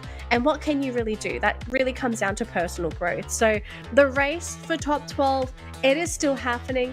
It is still very close. We do not have a guaranteed top 12. I think if anything, Freedom Rumble starting to feel a little bit safe here, because 9 points, that's quite a lot, especially for the teams down towards this end of the bracket. Oh yeah, absolutely right. But they can't rest on their laurels all that too much, because you never know. I mean, the moment you take upon a resolution like, okay, maybe we can chill until we get to the finals, all of a sudden the other teams just show up out of nowhere, and you're dropping each and every single final games that you've got as the first team that gets kicked out. You're gonna still be in hot soup either way. But of course, fingers crossed, the worstest of worst case scenario does not befall them. We've got 4 more games to go: Kalahari, Alpine, and Nextera, and the random map, of course, for game number 6. Yes. Now, what's going to happen next as well, AJ, is we're going to be seeing 2 back-to-back games of Group C. So Group C is going to really start to dip their fingers into that honeypot to try and get as many points as possible. Whereas for Group B, I think you take this game to sort of sit back and observe the other teams. I think you really have to, maybe at some point, you got to kind of just be like, okay, we need to focus on another team to get their points. Yeah. And I think that is, I mean, it really depends on what is their main motive, right? Because at the end of the day, you're in the top 5, you make it to the grand finals. There's not a lot of difference between the different ranked squads as to how much of USD you can take away. The prize pot within the group stage has always been a little bit lesser than what you find in the grand finals. So they could just be aiming for that. There might just be a couple of strategies that they might want to execute and test out and see if or not could work. So we could see some big teams dropping a couple of points. Maybe they want to take a hot drop against Fire to see how that might fare. If it works out their way, maybe we're going to see that in the grand final. So risks like that could definitely be taken from the teams up top. But we're going to be looking at the teams at the bottom because these are the final few options for you to earn a shot at the bigger prize pool. Well, let's see if we get those hot drops to begin with as well, AJ, because I think at this point, you have to really look at your options. Look at all of your cards, and if there's a card that you don't like, you're going to have to do something with it. It's either you use it or you discard it. And ideally, you use that card, especially when you only have one ace up your sleeve. And that ace might end up being one perfectly good round. So let's jump into this game here, AJ. Game number 3. Let's see who's going to get the booyah on Kalahari. Now, we've got a blue zone for Mammoth. So we know AV Radicals, they're a team that does love to take that blue zone. So they're going to head straight on over there and looking pretty safe. Although Jumbal might stick around as well. Looks like he's circling around. Maybe going to take a risk. I mean, I'm not a fan of these kinds of plays where you sort of have one person to scout everybody out.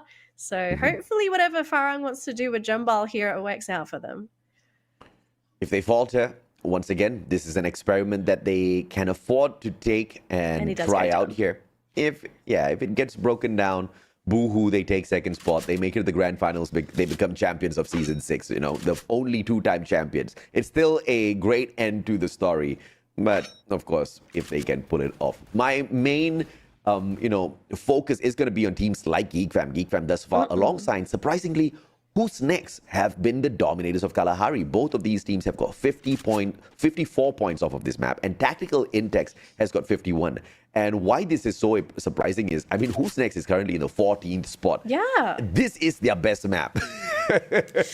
14th spot, their best map. I mean, you're inviting them at this point to get that booyah, AJ. And maybe that's it. You kind of have to manifest that victory for them, and maybe that's going to be what actually pulls them out of that slump. Because to sit in 14th spot, you're just out of reach. And all it takes to get out of that is to have a good round. And a booyah is a guaranteed good round, because that immediately pulls you out of that position. And any extra points you get from eliminations, that's just extra on top of your cake. So we'll see if they get to have their cake and eat it as well, because the stats don't lie, but the stats are not always 100% correct. The stats are like Shakira's hips. Yes. They don't lie. Farang, oh my goodness, Jumbal.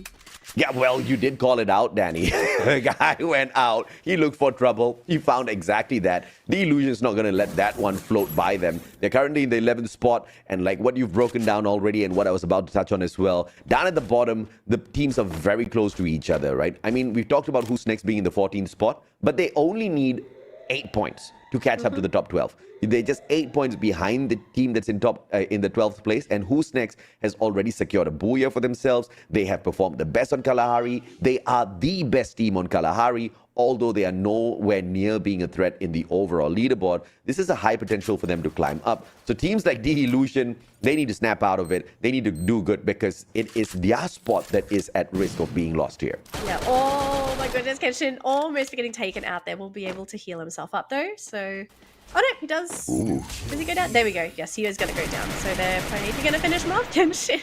This man's having some fun over here, but he's going to have to wait for a little bit later. Maybe hope his team picks him up. Not a good time. But I guess it's a nice trade there, right? 1 for 1. You get one knockout onto the Illusion, then you gave away one with Jumbal. You know, this is the thing. I was wondering, when are we going to get like complete full body zombie outfits in Free Fire? Because I feel like Jumbal would wear, if he wore one right now, it would be perfect, because he's been knocked out twice this game and he's been revived twice. So it's like he's just going to keep coming back. Jumbal from Farah. The Illusion in a lot of trouble now. This is a no-go. Out. Final player, and Toda picks a easy point for themselves. You know what's the bigger problem there?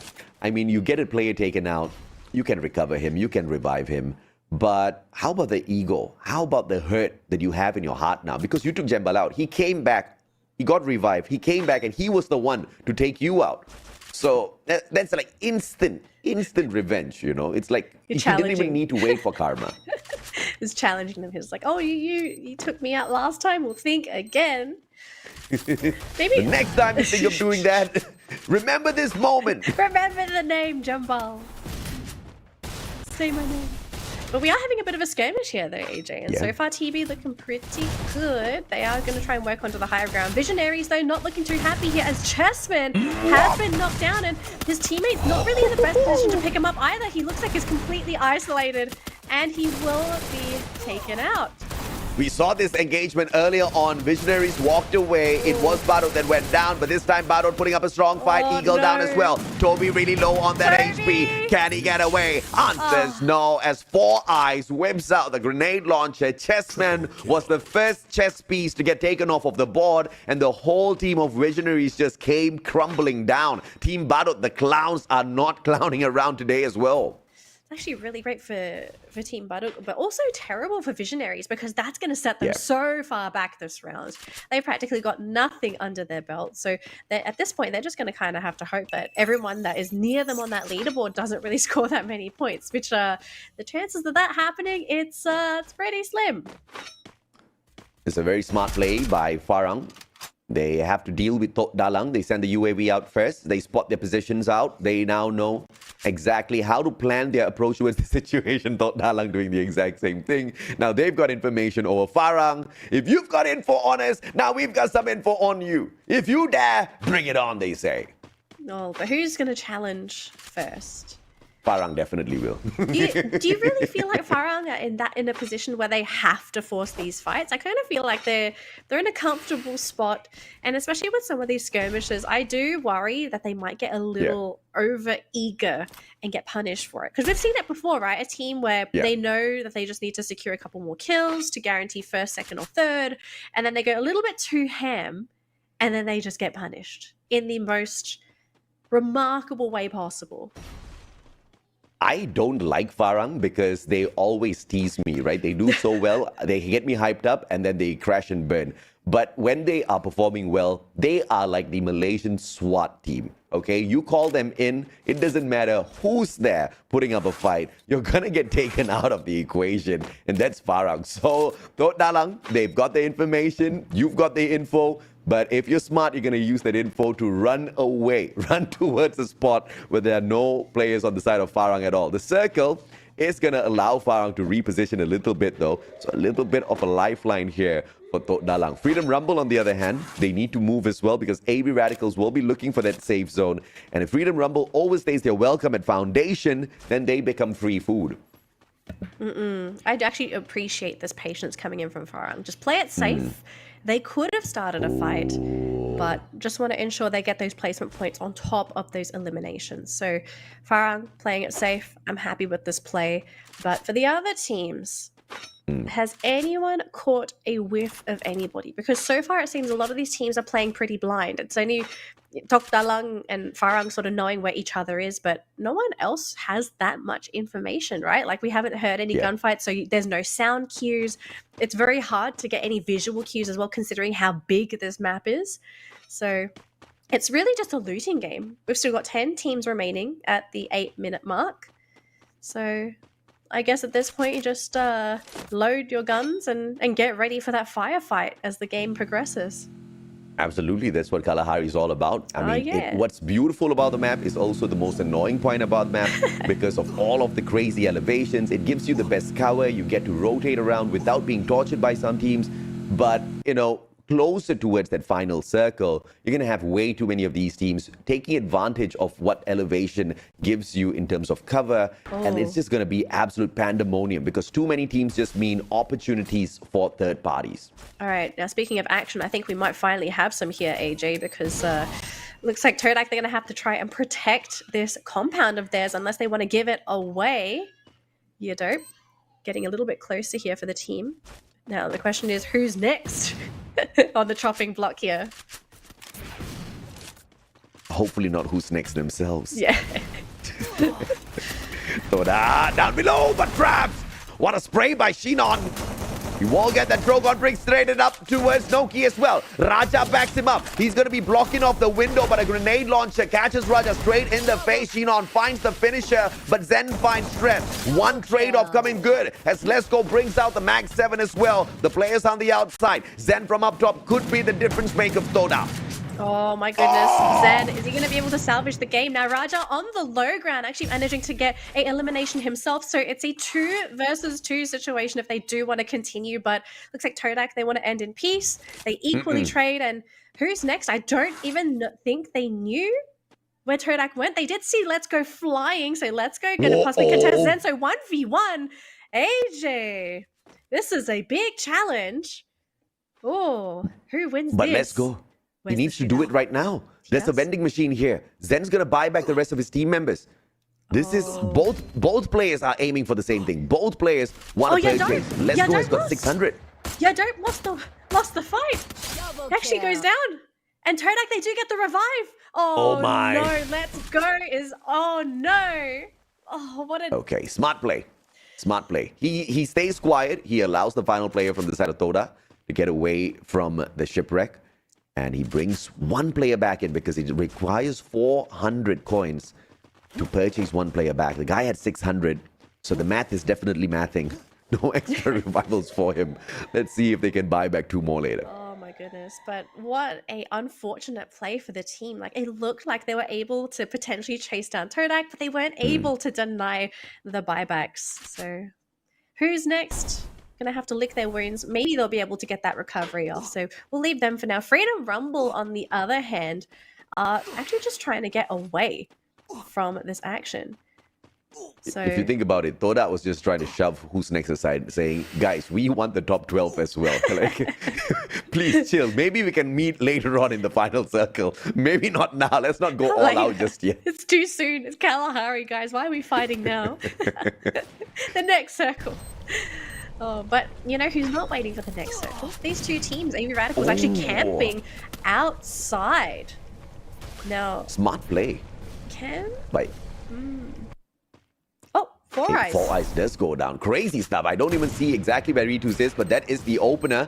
That's the signal for the rest of the team members to drop back in. Ramiel right on top. It is going to be the AWM. Ritus on the other hand. M1887, but the sniper will get the first stack onto Lucky. And the backstab. Drogon. Orion. Orion saves the life of Ramiel. And he backs away. Asks for a little bit of backup. And Flank will find Ritus. Tanamo down on the ground as Four Eyes finds the recovery. Return as well as Ramiel. Now stuck in a really tight battle.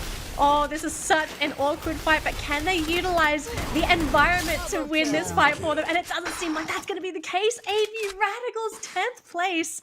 Super disappointing finish for this team. They have been dying to get those points on the board, and to end in 10th this early on, I'm not sure. I think this is a huge mental blow for the team here, AJ. That was a fight they really couldn't afford to lose, to be honest. Yeah, they still remain in the top 12, but it's definitely painful for their ego. That's for sure. Team Badot, on the other hand, looking for the top 3 spots for themselves. So great play out of them. And they only need 4 points to catch up with Visionaries. This is a fantastic way to do exactly that. Farang going back to their old ways of dominating the refinery platforms. I'm not sure if you noticed on that high ground, but did you see Freedom Rumble actually behind those 2 players on Farang? And they're looking down the cliff, so I don't even know if they were aware that Freedom Rumble had players there. But no, it looks like Freedom Rumble, they're going to jump out into... Oh, okay, you don't want to jump there. I think this might have been a big mistake. Freedom Rumble, maybe they just didn't have the knowledge, the info, the vision. But it looks like they might just have to give their lives away here, and maybe their run ends unless they can get some knocks. Looks like Yun actually going to be taken out. Will potentially get picked up, but yeah, Freedom Rumble, that was unfortunate. They were hoping to find an empty compound, and they just launched themselves into elimination. Out of a pan called Farang into the fire called Tot Dalang. They got burned. They got burned, seared. I hope they ended up crispy. I don't know. I'm not eating that. No, I'm not questioning what you do eat, AJ. One more grenade. Haze. Ah, come on. Too far. Tactical intakes. Just pressure him to stay outside of the circle. One more. Haze. Great defensive play. He's going to be patching himself back up. But how long more can you tank the blue at this point of time? Godfreezer joins back the rest of the team members of Gorilla X. But Team Badot already leading the lobby with the most number of eliminations for Fight Fires as well. And it looks like they're not going to stop right here. Uh-oh, looks like they do lose one of the players there on Gorilla X, and the team is just being rushed upon. There's not really much you can do there. ITX is really looking to try and get those eliminations, and they do get them. Although on the side, Todak is actually trying to be a bit of a nuisance here, trying to vulture and potentially pick off some of these ITX players, but no clear view here for traps. He just can't get the headshot. Circle's moving, so you better get a move on. They are busy trying to get a hold on tactical index, perhaps play the pressure of the blue on tactical index, but the blue is about to pressure them as well. And who's next on the left-hand side? Toda, you better be watching your backs. And Godfreezer from the side of GRX on the other hand, trying to keep himself really, really quiet as he's about to be sandwiched by 3 different teams, and one of them, Team Badot. Oh, Team Badot, this is such an aggressive team. And at the same time, Farang is coming down from the hill, so they're going to have to rely on all of their glue walls for cover and a couple of cacti. But this is such a dangerous hill to go down for Farang. But they're going to do the best that they can with their resources. And so far, they haven't been the main target for a lot of these teams that are in that circle. So they will slowly creep themselves forward. ITX, slowly being crippled, will be eliminated thanks to Farang. And it looks like this is going to be a clear opening for Farang to get into that circle. And now look how open and empty this is. I hope you have deep pockets, guys, because if you don't have blue walls, you are being eliminated. Yep, Gorilla X out of the equation as well. Now Farang just turning and burning everywhere all around them. Team Badot, on the other hand, not interfering with the battles at all. Look at the grenades coming through from the side of Farang to secure all of this for themselves. But Team Badot's great play of just staying silent has earned them a little bit of an opportunity. Now Todak going to be taking this fight against Team Farang, and Badot just going to interfere at the very end. Oh, this is such an awkward fight here for Todak. Zen is trying to juggle Farang, and the rest of his team is actually trying to push away Team Badok, who is actually on that low ground. And now it looks like they're going to turn their attention here. Jimbal throwing some shots down onto that bottom, but he hasn't able to connect onto anybody. But it looks like we do manage to get one drop on the side of Team Badok, but it looks like it's going to actually come down to these 4 teams going into melee range combat. This is going to be down to your mechanics, how quickly can you snap to people's heads, and how quickly can you get those eliminations. And Farang getting right next to Todak here. They've got a couple blue walls to work with, but who's going to get the majority of these knockouts, AJ? Grenade launches coming through from the Drogon. It's going to be Jans as well, pushing on in with the shotgun. Gets a double. Alif takes Raja down, and now Farang steps it up against Badot. Flank the last player. Farang manages to get that away from them, but Toda still alive and kicking. Through the glue walls they go. Toda out. Farang secures the booyah. Another beautiful round for Farang. They got 14 eliminations. They got the booyah as well, so that's 26 points. Again, a monster finish for this team who is trying to stay on that throne. And so far, they have literally glued their backsides to that chair. They're not moving. You're going to have to move them by force. So Farang, they're coming out, guns blazing. And honestly, I am so proud that this team did not drop the ball. We've seen in the past teams get shaken when their positions have been challenged at the top of the leaderboard, but Farang is saying, we don't care, we have the mental fortitude, you have to come to us. This is the best form of Farang that we have spotted in a while. Yes. But I have spoken way too many times in such fashion at the group stages and saw teams falter when they get to the grand final. So I will keep the standards high this time round. I just want to see consistency when we move on into the final 3 days. But for the group stage effort, Farang has been doing a phenomenal job. And this is a great response to expand. If you want to catch up, you perhaps can do it once. Maybe you can try, but we're going to bring in the consistent games and not just go on the high fragging runs once in a while. So we are going to be tough to touch. Great response out of the #1 seeded team. Yeah, great response, great reactions. I think, if anything, this team really prepared to come into today's games, right? They're playing at their absolute best. It's really showing with how they're playing, their mechanics, the way that they're approaching these games as well. We did see, I think, a couple times where I thought like, oh, that was a bit of a scary play coming in from Farang, very risky, but it's paid off for them because they have been so patient. We haven't seen them rush into any silly fights. They have made sure that they've kept each other's backs cleared. They've ensured that they were able to also get their loot as well. This is not a team that is just relying on placement points and maybe a couple of eliminations. Like, you can tell this team is also flexing at this point. They are flexing that they are this good. And there's just a lot of effort from the initial parts of the map that really impacted that final circle, right? We saw the number of the glue wall melters that got laid out here by Team Farang. We saw the number of ice grenades that they were tossing out on the battlefield as well. And they were not just able to pressure one, but both teams, you know, and taking their turns. First, it was pressure for the team on the left-hand side. And then when they thought, oh, wait a minute, we keep getting in this engagement and we always get caught out by the team that stays silent. And this is exactly what I was talking about as well. And as I was saying those words, they stopped focusing on the left, they turned to the right, and Team Badut was like, wait, now you want to fight us? Why? All the glue wall melters, and it was just such a perfect change of pacing because now the teams that Farang was taking on were just confused. Like, do we go? Do we not go? Do we stay quiet? Do we engage? And it was just that chaos all created by Farang whilst remaining just super steady in that matchup, understanding exactly what they needed to do. And I also thought the grenade launcher would be the biggest of difference maker for Team Badut, but it just could not stand against the mechanical skills of Farang, which has been phenomenal throughout the group stage.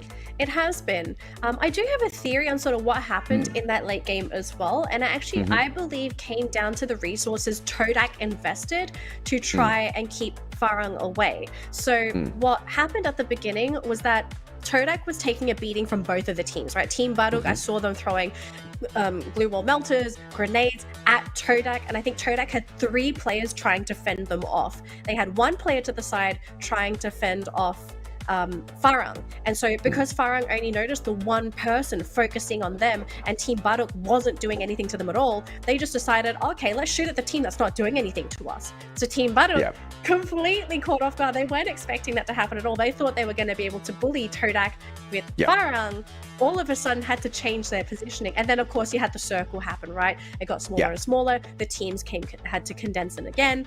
And then I think ultimately mechanical skill was in the Farang's corner, right? Like, this is a team that's full of seasoned veterans. They have been there. They've done that. They've been through so many situations and they already understood, like, okay, it's a crowded circle. Play around our glue walls, use our AoE, get ready to pull out your shotguns if you're going to be in close range, because that's what happened. So crazy stuff in this game of Kalahari. Jumbal getting the MVP this game for Farang. Now, to be fair, you know, Jumbal, he did a fantastic job. I don't know if I'm a fan of the whole zombie play where it's like, okay, let's just let Jumbal like drop by himself somewhere, scout some teams out, maybe die twice. We'll bring him back, it's fine, but we've got some information. I would, if I had the opportunity, I would love to ask them, like, what's the main idea behind that play? Because it could be information, but I feel like there must be a deeper meaning to that kind of play. Like, it can't just be just for a little bit of scouting. It's not for a little bit of scouting for sure. It is the kind of gameplay that they execute just because they can. Do you feel... if you can... Maybe... I don't know. I want to hear your thoughts. Do you think maybe they sent him alone to scout to see that maybe no one was at the blue zone? So if no one was there, maybe Farang would have taken the high road and actually walked there?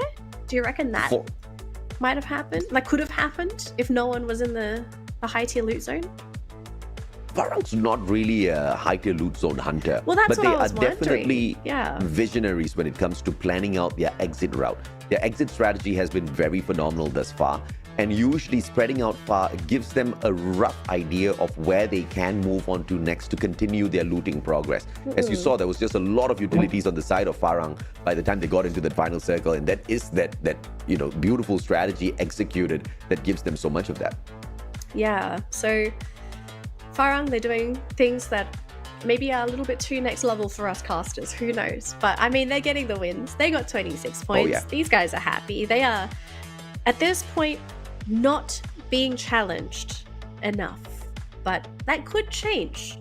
in the next couple games, because even though Farang, they've had 2 fantastic games thus far, they still have 2 more to go.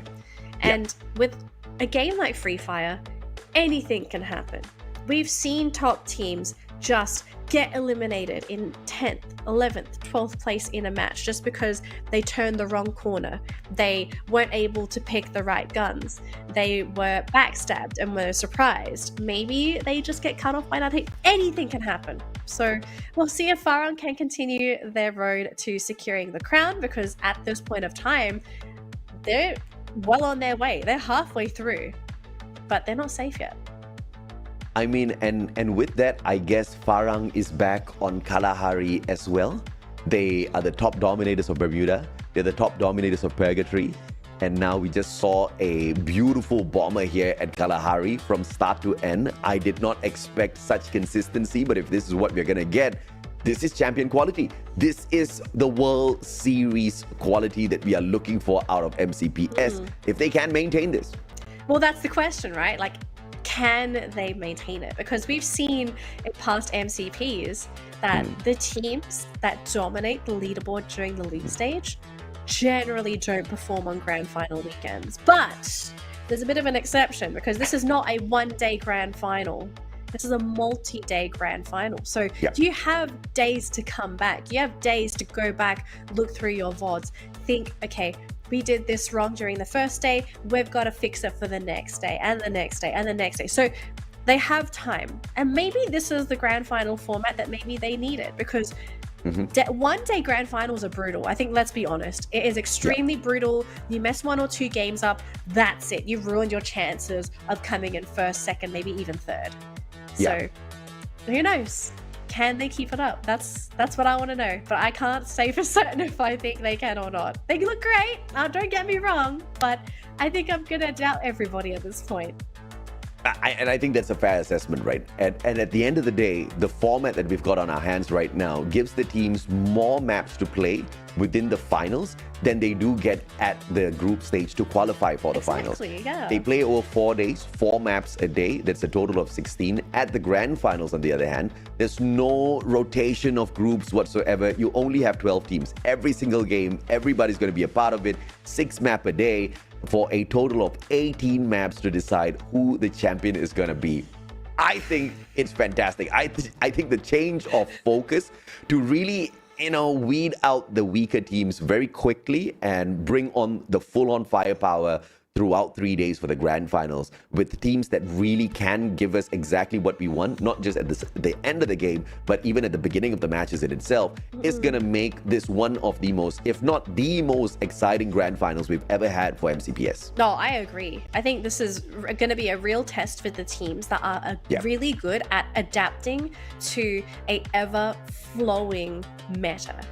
Because some teams, again, one-day grand finals, sometimes you just get lucky. You drop in the right place at the right time, and you just don't get contested. You get free loot, you get free eliminations, you go to the final circle, everyone's injured, they've got 1 or 2 players left. You're like, where is everybody? You turn up to the party, they're fully dressed in their suits, everyone else just comes in for like bandages, their shirts are half ripped, on their last legs. Boom, boom, you get your knocks out. But this time, you actually need to think. You have to use your brain. You really have to analyze the opposition. And for me, hot drops. Hot drops are such a good resource. Very risky resource, but I advocate for them because I do think it's like a next level strategy where if you do target certain teams, you could farm them, you could deny them.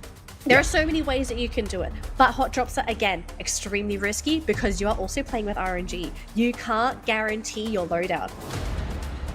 I have to agree with you. Do you want to prey on the teams that you know for a fact that you have got a one-up on?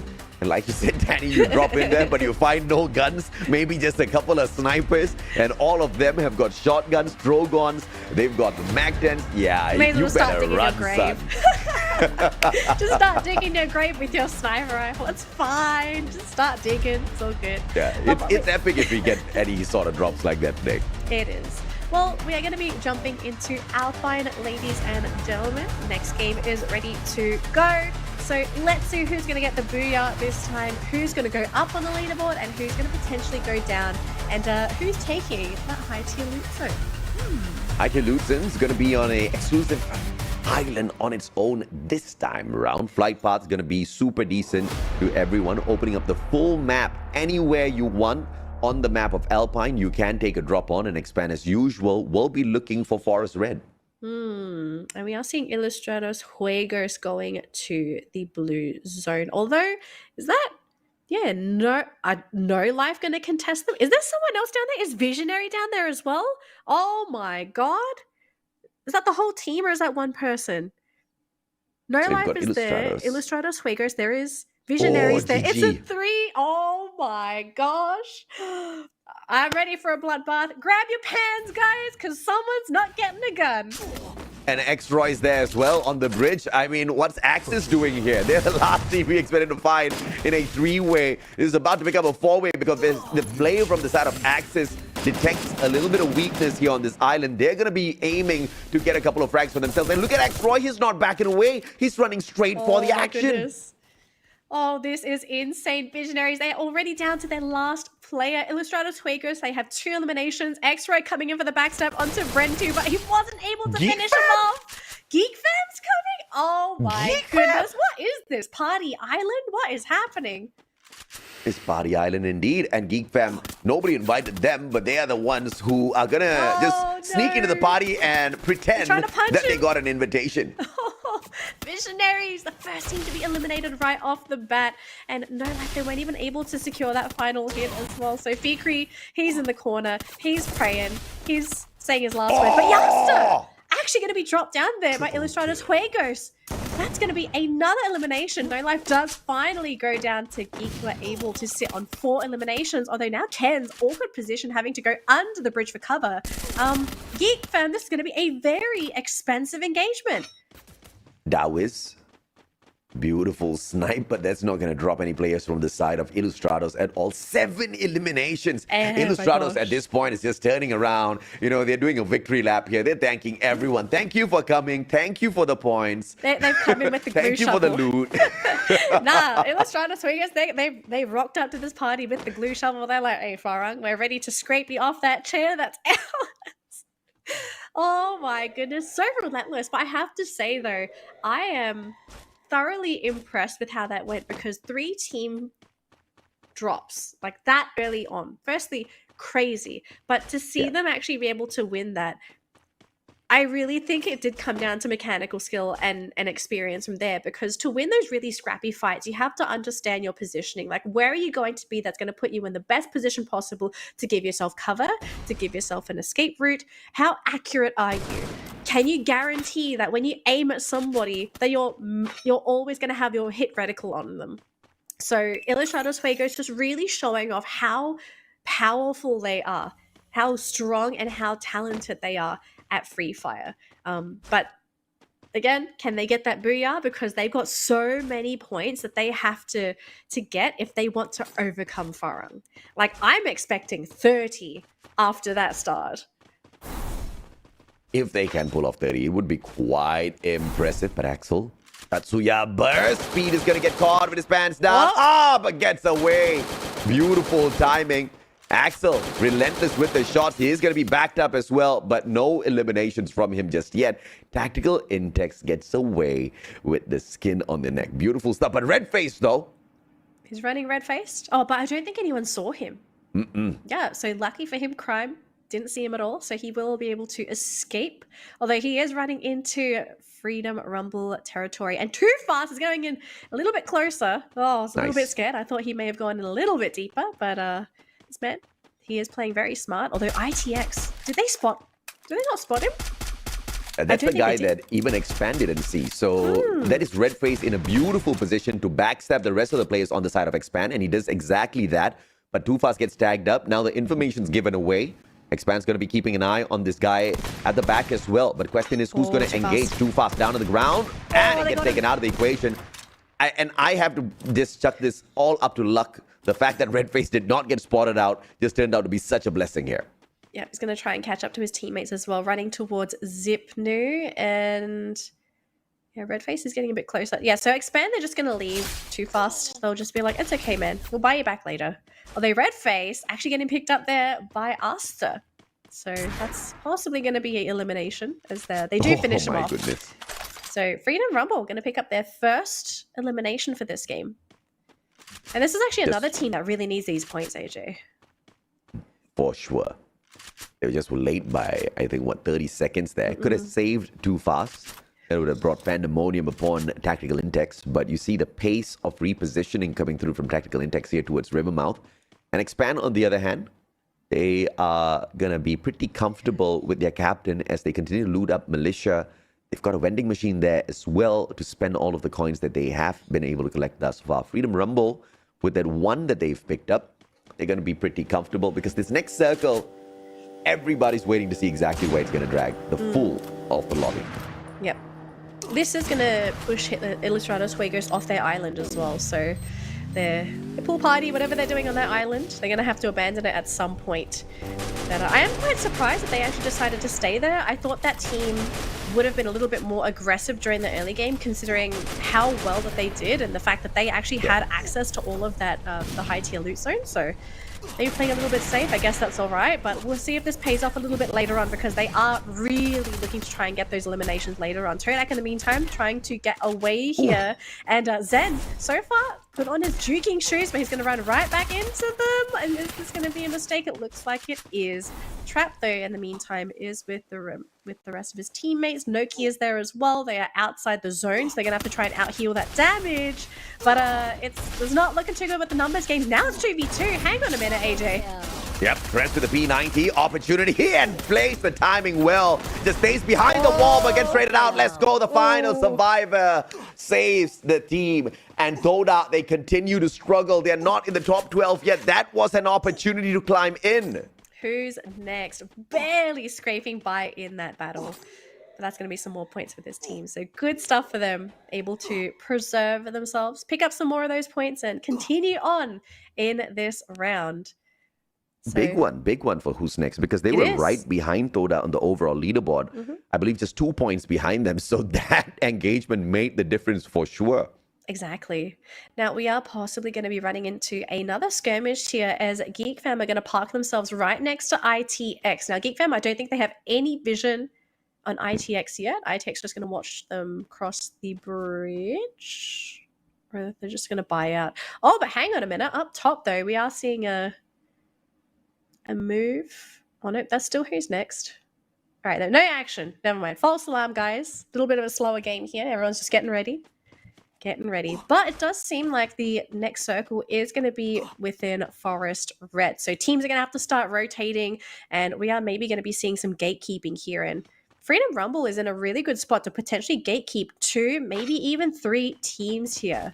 So you've got AE Sports, ITX, and maybe even Ilustrados Fuegos. Although, to be fair, I think Ilustrados Fuegos will be pushing teams to go towards the circle at this rate. Uh-oh, the rivalry once again. Expand, anticipating a special guest in the name of Axis Esports. Expand inside of the circle. Axel already has their eyes on them. Reveal themselves. Beautiful shot! Both Crime and Axel, they work together to take that player down. One more shot. No elimination yet, but they are teasing Axis for sure with a high ground. And they also revealed their position, so now Axis, they know where Expand is coming from, although it looks like they're actually dealing with someone else. I saw them actually shoot in the opposite direction. Very interesting. And it looks like they're going to try and get away again this time, AJ. Can they successfully get away? Looks like they will for now. Vehicles on fire. That's all Expand could do. And Axis Esports is not looking to take a big fight at this point of time. They reposition, and thanks to the 2 vehicles on their side, they can rotate long way around and avoid all of this heavy firepower. AE Sports, on the other hand, the team that's dead last in the overall leaderboard, needs 49 points to catch up the top 12. I guess it's safe to say their run in the competition is definitely over.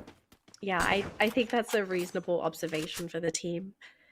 It's a lot to ask for, especially for a team that is so far down that leaderboard, and unfortunately, they haven't really proven that they can play around like some of the Goliaths, right? Like they're not really capable of pulling off 12 eliminations and getting the booyah.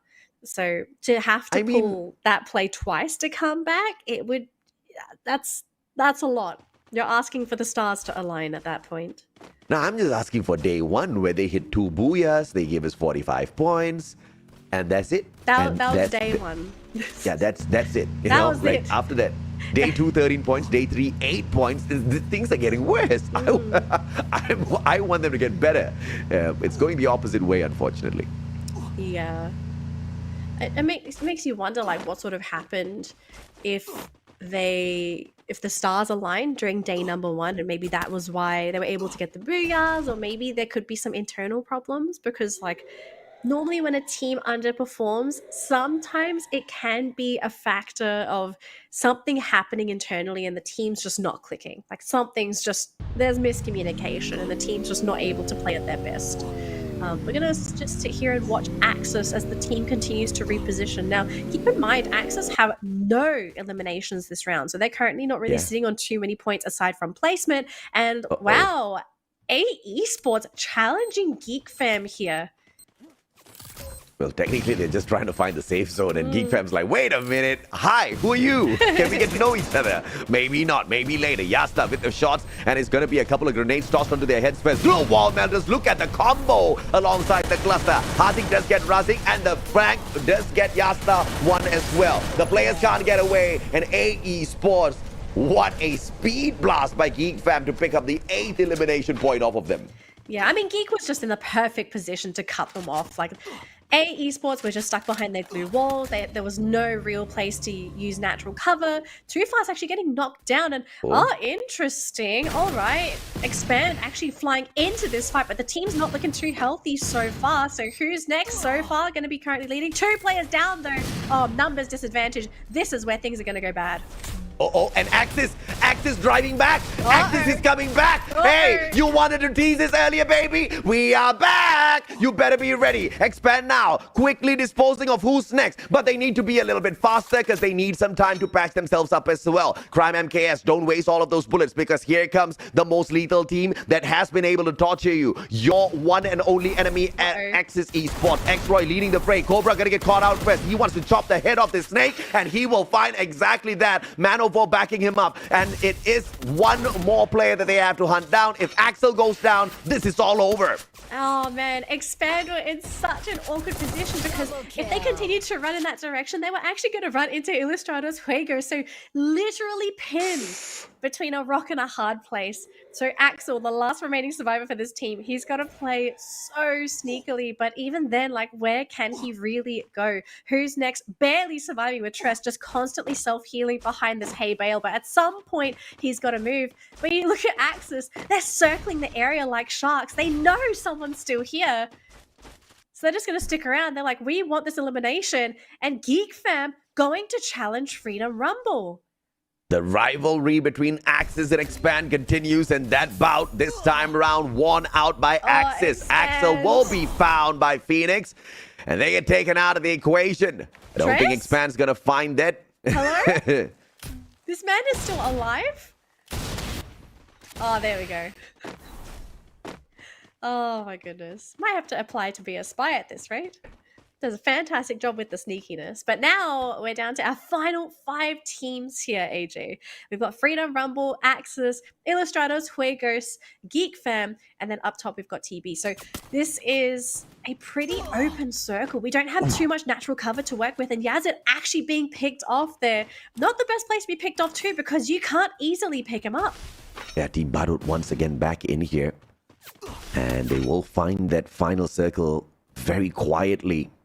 And a great position to play with, but the skirmish against Ilustrados Juegos is going to be taking away quite of their utilities, so they have to conserve at least their lethals. Freedom Rumble will lose one to Geek Fam, but outside the circle, Yasta with so much of pressure from the circle will not be able to make it. Dawis needed that backup, but a terrible call for Yasta as he went looking for 1 point.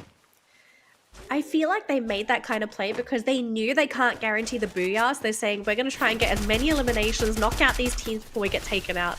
So, I mean, it was a very risky play. Didn't quite pay off there for Yasta, but the team is still sticking around. So maybe they can just play the quiet game.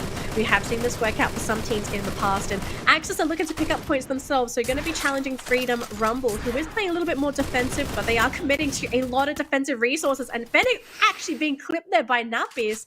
Got to be careful. Yes, they might only be sitting on 2 more players, but if you are not defensive in your position, you could potentially get knocked down as well.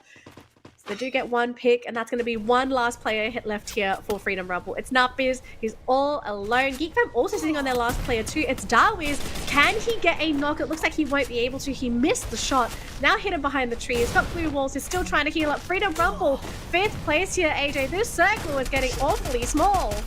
Illustrados getting closer and closer to Team Badut, so this is going to be a threat from the right-hand side, but now Axis Esports opening fire against them as well. The Boulder doing good to keep Axis all protected, and now the barrage of grenades, the glue wall melters, courtesy of Axis. Axis now focusing on Team Badut as well. Illustrados pushing towards Axis, closer and closer to get to this little group hug. Who's going to be able to execute the final one as McRory drops a great grenade. Jan's taken down by Brent too. It's going to be Illustrados going up against the team of Team Badut, and Axis picking up the finishers. Oh, Axis are looking so healthy. The whole team is still standing. They've got 10 eliminations, and they are ready to challenge Illustrados Fuegos. But if Illustrados can take this, this is going to be massive for the team. But they take out McRory. Oh, that was a huge person eliminated on the side of Illustrados Fuegos, but they're still standing. Axis with 2 players. Illustrados, can they get the eliminations, AJ? They can't. 13 eliminations there for Axis. Illustrados Fuegos so close to that booyah, but they just couldn't finish them off. The 3rd booyah of the group stage, Axis Esports. They are on the hunt. They are up to catch up with Expand, but over the dead bodies of Visionaries as well as Team Badut. I mean, the boys are... Oh my goodness. So that, if you don't know, is actually Too Fast Face from Expand. So that's definitely, yeah, they're definitely teasing each other. The rivalry is true. The assumption has been confirmed. I don't know if I'm too much of a boomer, but like, what does that mean if he's just taking a swig? I don't get it. Oh, yeah, I drank you guys up. I drank you guys. Easy. Oh, I drank him up. But that was a great end there for Axis. I think Axis, up until this point, they have had a bit of a shaky performance. Like, they do well here and there, but I think this today has to be their best performance. The execution for that late game was really great, considering how crazy it was for them. They were literally in the middle of all those firefights, and somehow, some way, the team gets out unscathed, full roster, didn't have to pick anyone up, and basically everyone was left to their demise at this point. I said it once, I'll say it again. I think Axis Esports hired a new manager, hired a new team coach who's been making tremendous changes for the brand. Because whoever was managing it prior to this, yeah, the ideation just wasn't right. So Axis, whoever who's now on, or at least if whoever who's existing made these changes, the bosses better give him a huge raise because he's woken up. I mean, he's been keeping an eye on the competition. Clearly, whoever who's behind Axis right now, they know the scene. They have picked up the creme de la creme of players, and they put together a squad full of titans, full of rushers who are great with the mechanical skills. It's not fully showing up just yet because the team needs a little bit more time to bide, to find that perfect consistency as well as that perfect chemistry within their own gameplay. But they're definitely getting there. I mean, look at that play, right? They were just so put together all throughout this match. And a majority of those points came towards the tail end of the game. Yeah, so Axis looking really good so far. They've got 2 weeks to prepare for the grand finals, and I think at this point we can say like they're guaranteed top 12. Like without a doubt, Axis have qualified.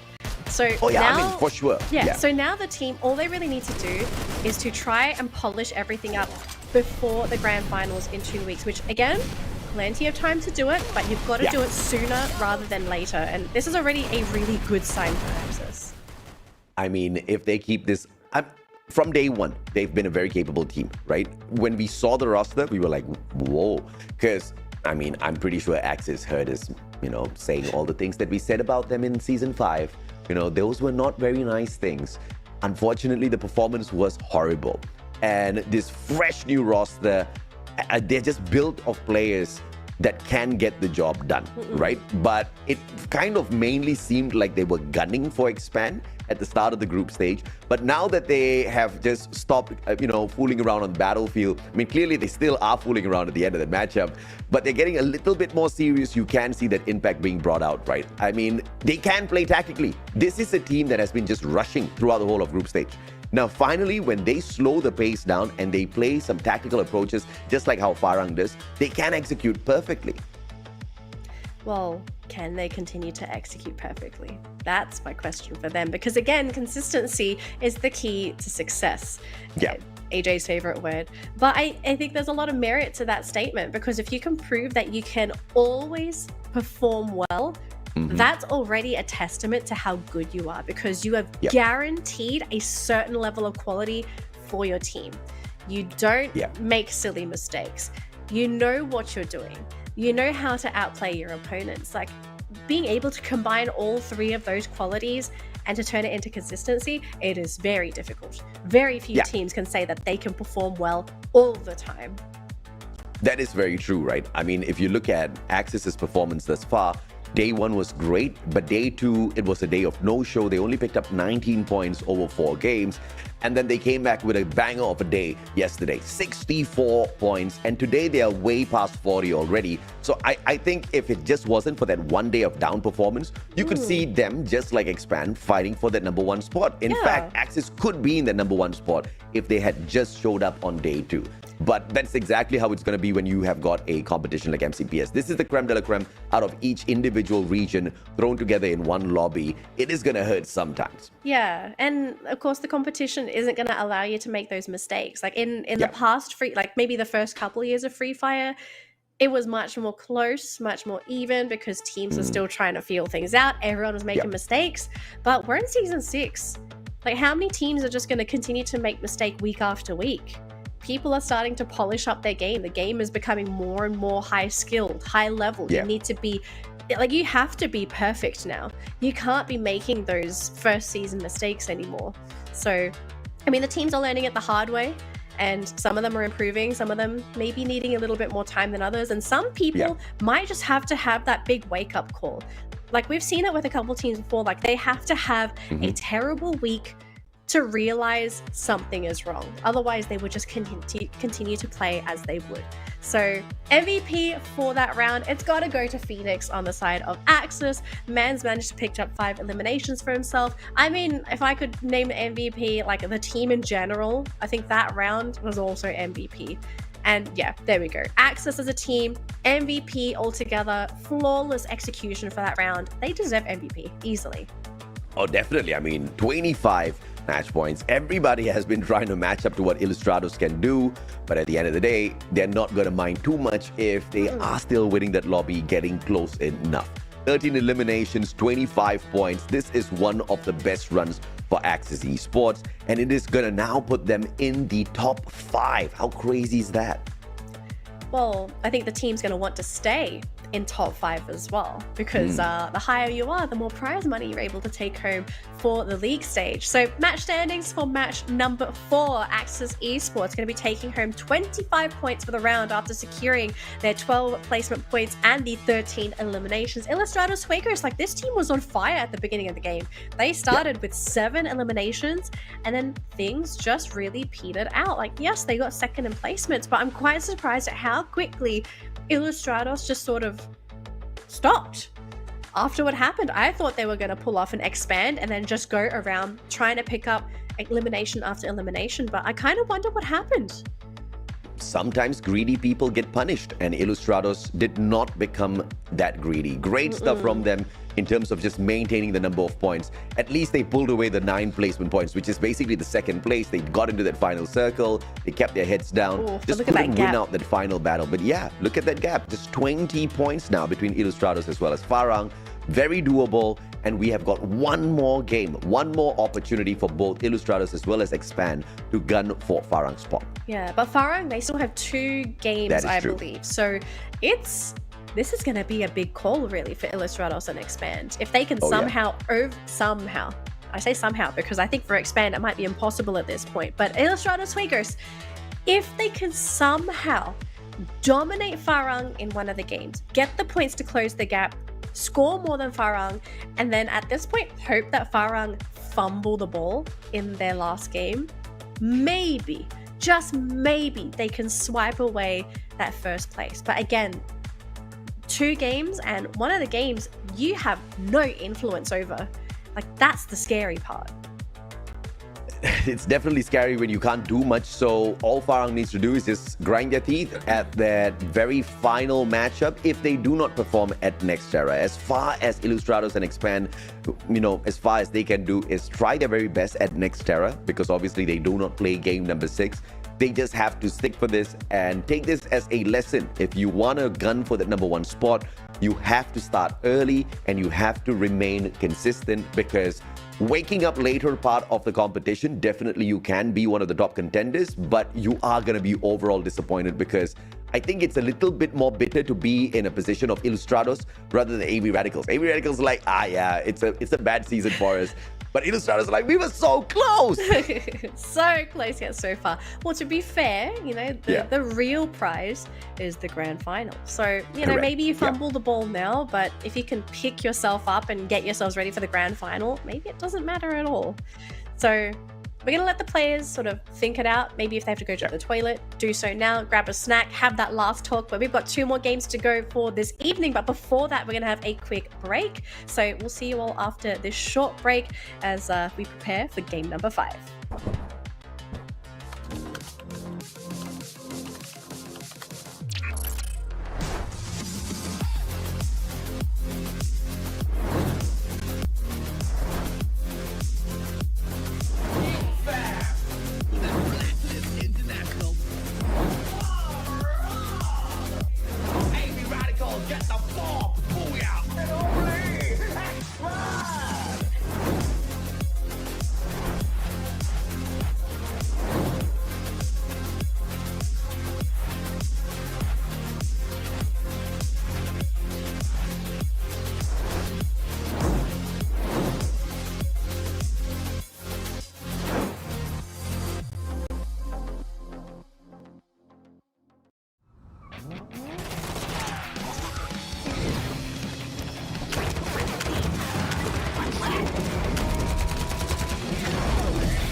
The fight is now between 7 teams down at the bottom who are aiming to qualify for the grand finals. Only 12 can move on. We have to say goodbye to 6. This is the Free Fire MCPS Majors Season 6.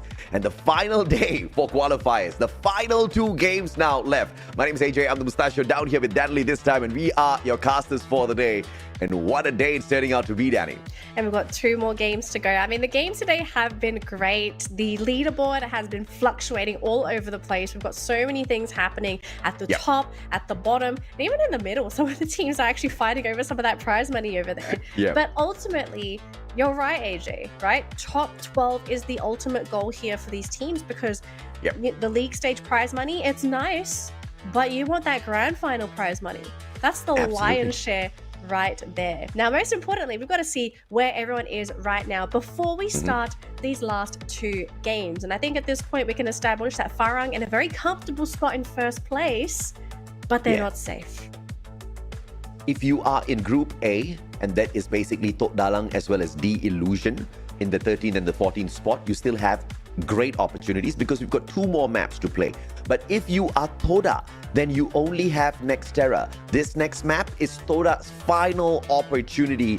And I don't think I have ever seen a season where Toda has not qualified for the grand finals. This team absorbed Sem9's roster, so I don't know if that was a great idea, but I guess they are gonna tell us by the end of the day.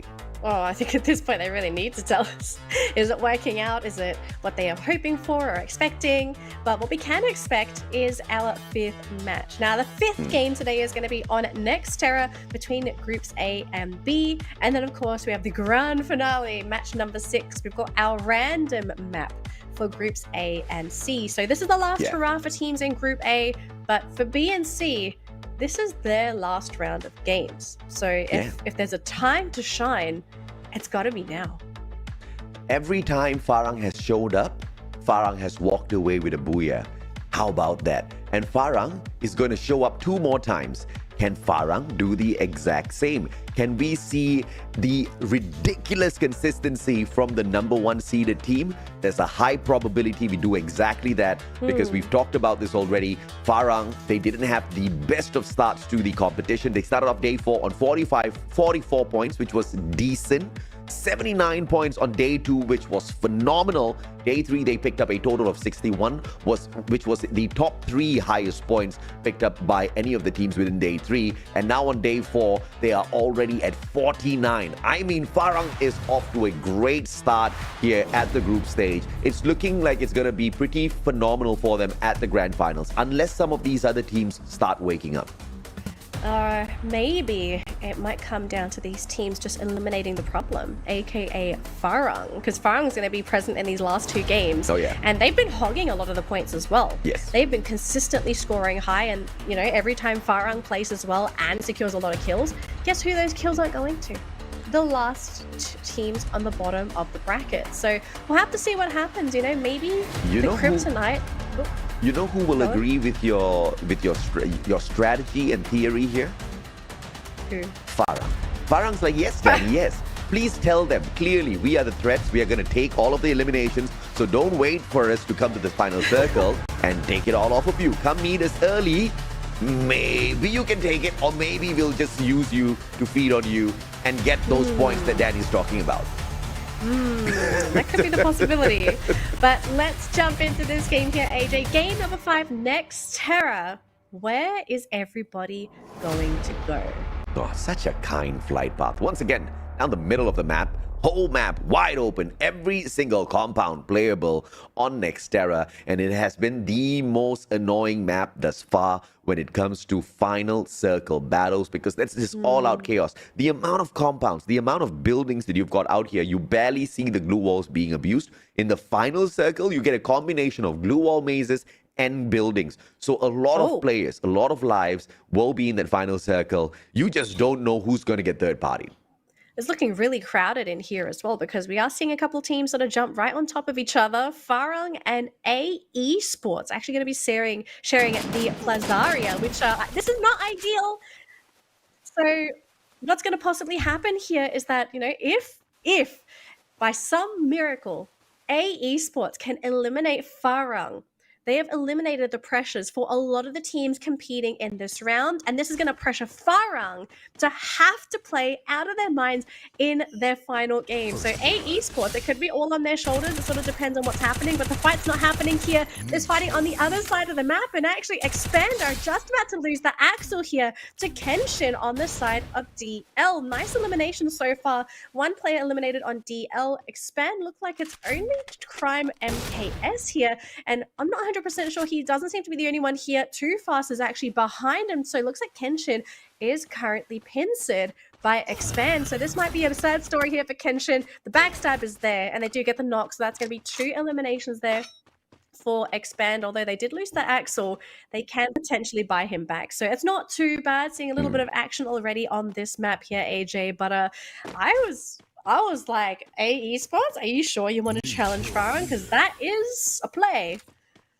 We don't know who challenged whom, because maybe it's Farang just going out there to collect all of those crazy points. I mean, they're already here. They might as well just dominate the leaderboard altogether. A Esports up on top. They've got the vantage point. They've got the bird's eye view. But Farang down below, they're not going to be shot at just yet. Adam's in a great position, though, but his head is sticking out from the very edge of the building. So easy headshots from down below.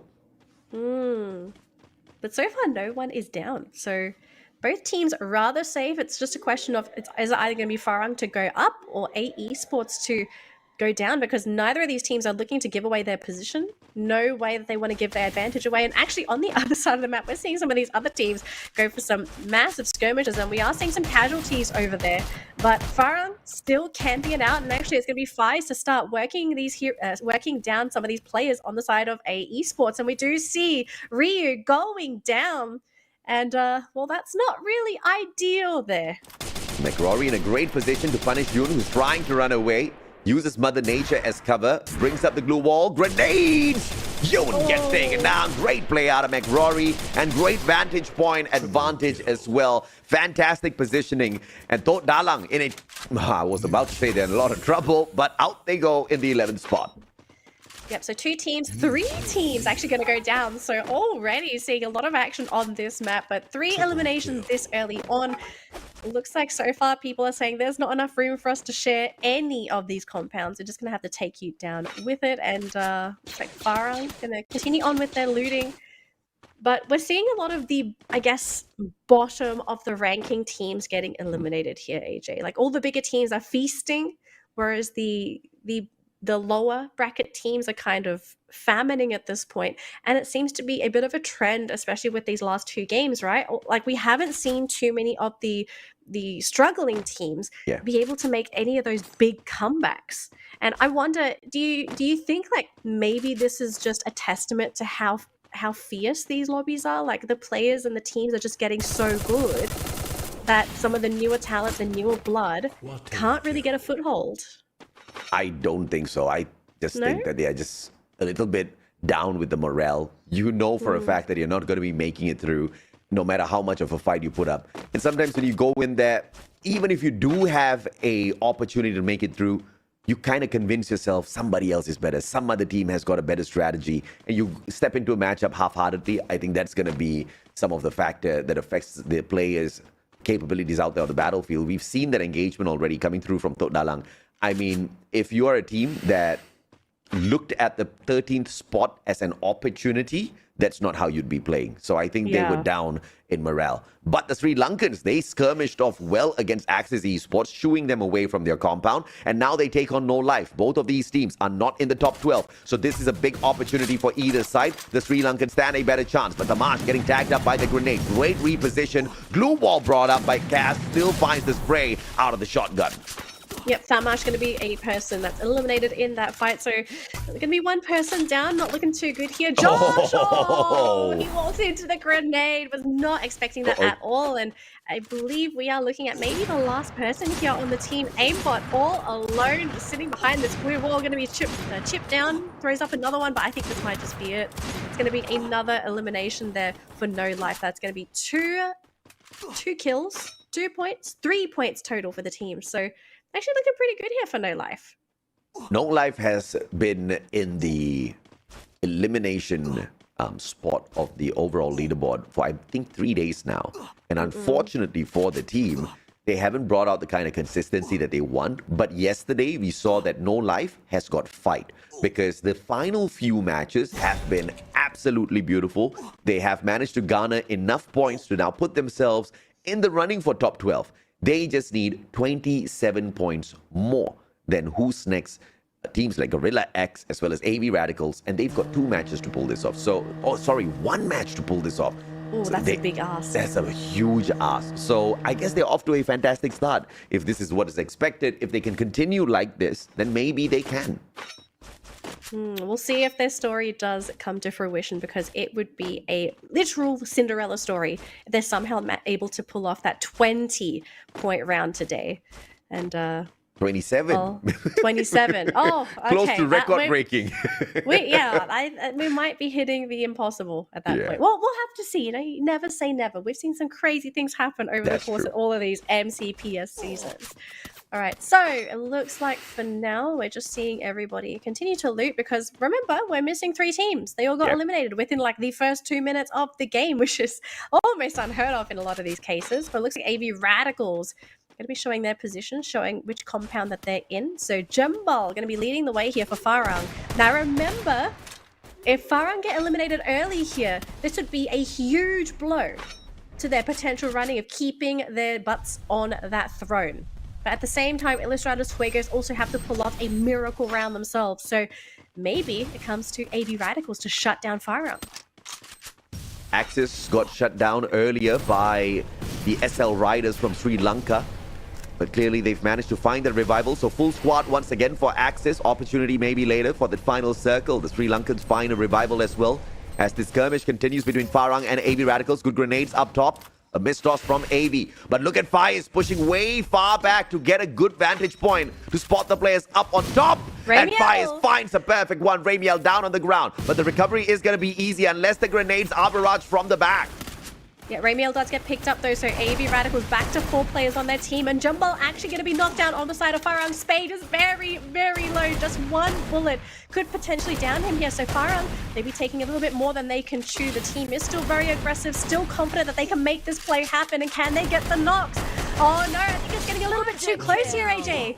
The burst shotgun so annoying to deal with up close and personal, and Farang running 2 off that. Ramiel is at a disadvantage in this gunfight. Therefore, Thanamo backing away as well. But Thanamo can perhaps struggle against Alif and Faiz, but he needs to pull off a fantastic 1v2. M1887 is the better shotgun close range combat. But Farang says, thank you for the points. We are off because the circles heard it. Oh my goodness, hang on a minute. Ramiel actually losing that 1v1. That's not the play. And Farang managed to pick up their entire team. So everybody is gonna be tagged up, and Thanamo now at risk of getting taken out of this equation. And Farang going in for the final flush. They are not waiting. Jembal and Spade have been brought back. Alif in the exact same compound. Grenade launchers. Thanamo, the secondary weapon in the hands of the 2 players. Are they gonna aggress and get punished by a sole player? Thanamo, I believe he's put the trip mine out already. Thanamo finally gonna get rushed, and Faiz takes the final shot. AV Radicals out in the 9th spot. And this is rough for AV Radicals. They do have 2 matches to play, and they've lost 1 already. They'll have to bet on map number 6 to find a better position for themselves, because teams are aiming for the top 12. And guess what? AV Radicals in the 10th place just did not do themselves any bit of favor there, Danny. oh my goodness. Apologies for that. That action was a little bit too hype for me, apparently. Oh my goodness. But what a play. Illustrados. Illustrados is here. Actually, hang on a minute. Hang on a minute. Hello? Hello? This is exactly what I was talking about, right? I mean, if Illustrados won that final round, this is the only lobby they get. Farang gets 2, okay? Farang gets 2 final games. Illustrados only have that 1 opportunity. The best that can happen to them is Farang gets downed early game, and they go on to take a booyah. So 1 out of those 2 things have happened, and Illustrados personally saw to that. So the next thing that they need to do is get to that final circle and show us they can win out yet another. Well, they also need to get the points as well, right? More points than what they currently have. Like the Booyah points will be a bonus, but how many points are we looking at for them to catch up? I think originally they needed, was it They 10 now or need 20? 21. So they needed 21 just to break even, and then more points on top of 21 to overtake Farang and potentially sit on top of them, I suppose, if Farang managed to just fall off in that next round. This is massive, but I mean, at this point, it's looking very possible. Ilustrados Fuegos, if there's a time to pick it up, to play aggressive, and to get those eliminations, it's gotta be now. Ilustrados needs to break their own record. They can't just pick up 20 because they are not playing the next match. Farang will be. Or they just have to hope and pray that whoever they pray to is on their side and not on Farang's, because if Farang gets taken out by some weird chance early in that lobby, then maybe you're going to have Ilustrados have that #1 spot. But in order to even get there, we need to see more than 21 points come out through from these boys. And it is going to be starting off with no life, taking on the players of Sri Lanka, but Axis stick their noses in and shut them down. Axis almost got taken out by the Sri Lankans. So this is a little bit of a revenge there, but the Sri Lankans are still hanging on. Geek Fam going to see to it that they are put out of this one. Oh my goodness, 17 players left in the lobby, 17 points to potentially, well, not really 17, I suppose, less than that, but lots of points to pick up in this game. And Geek Fam are actually sitting on a massive streak here, 11 eliminations this round, currently the elimination leaders. And I think that might continue if they're able to secure more, but Ilustrados Fuegos trying to position themselves, look to find where the competition is, whose head can they possibly pop here. And do they know where Axis is? They know where Expand is because we saw Blank just cop a bullet in the ankle. Axis still playing on that low ground, and it looks like Expand is actually going to try and stop Exact from coming in, but they're also revealing their position to Geek Fam. Good snipe by Blank, but no headshots for him, just the shoulder of crime. And that does not result in elimination. Not Neither yet. a knock. Not yet indeed. Axis Not Esports, yet. one more survivor from the back, just behind Expand. Oh, and a too great fast. shot this time round from Blank. Can't quite finish him off though. 10 eliminations so far on Ilustrados Fuegos, currently on their way to getting the points needed to overtake Farang. But again, this is just such a delicate game for everyone involved, because one misstep, that's going to be a whole squad wipe. Now, the game's not looking too good here for Geek Fan because positioning-wise, not ideal, especially with Expand looking down upon them and not really having too many options when it comes to cover. They're using their glue walls, but those are very valuable resources that they ideally want to save for the next circle. Axis on the low ground though, trying to apply a little bit of pressure here onto Expand on that high ground. They're doing a pretty good job as Axel actually gets knocked down to his knees. Will get picked up here by Too Fast, but the pressure is mounting, and Ilustrados Fuegos, they're rushing into Axis. When you've got the best house, everybody's going to be aiming for you. But Axis Esports, they need to deal with this because Ilustrados just don't have an option. They need to get into the circle. They find a double nade. McRory serves it up hot alongside Brent 2. Axis Esports out in the 4th spot. And we don't get to see the rivalry continue between Axis as well as Expand before we bring the group stage to an end. Blank is going to find one as well. Cobra down on the ground. Too fast. Backstab. Dow is traded out. Hafiz Kens will be able to recover things for the side of Geek Fam. But it is now Axel, and he gets the pickup onto Too Fast as well. But the ambush comes through. Ilustrados don't want to let them breathe. No, they can't afford to because Ilustrados needs those points. 15 kills under their belt. Still looking for more. McRory actually going to be down here. Shank's going to try and come in to back him up. But Cobra, the last man standing for his team. Can he potentially save this game for his teammates? It's going to be a very big ask. But if there's a player to rely on, it's got to be Cobra. And he delivers. What a headshot from up top. The Drogon, the burst shotgun delivers, but Expand still get expanded. And Ilustrados once again with a massive run as they wrap up their group stage. Is that 17 eliminations? Yes, I believe so. Oh my goodness. Ilustrados Fuegos. So that equates to 29? Yes, ma'am. 17 on the eliminations, 29.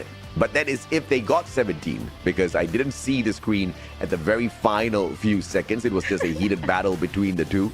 But you know, the flexes come out, man. If you want to poke the hornet's nest, you are going to get stung. And this is Farang getting stung this time around. But here's the problem, though, Illustrados. You don't have the final say. You don't have the final game.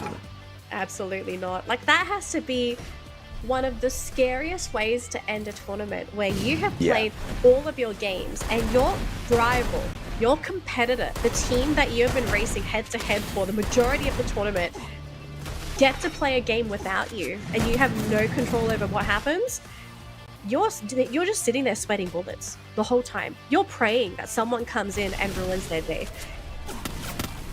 And at the very end of it, it was Illustrados that dispensed off Team Farang. And, you know, the rivalry building up between those two, that's definitely going to continue on into the grand finals. I think Team Farang would look like they want to be in wrecking mode.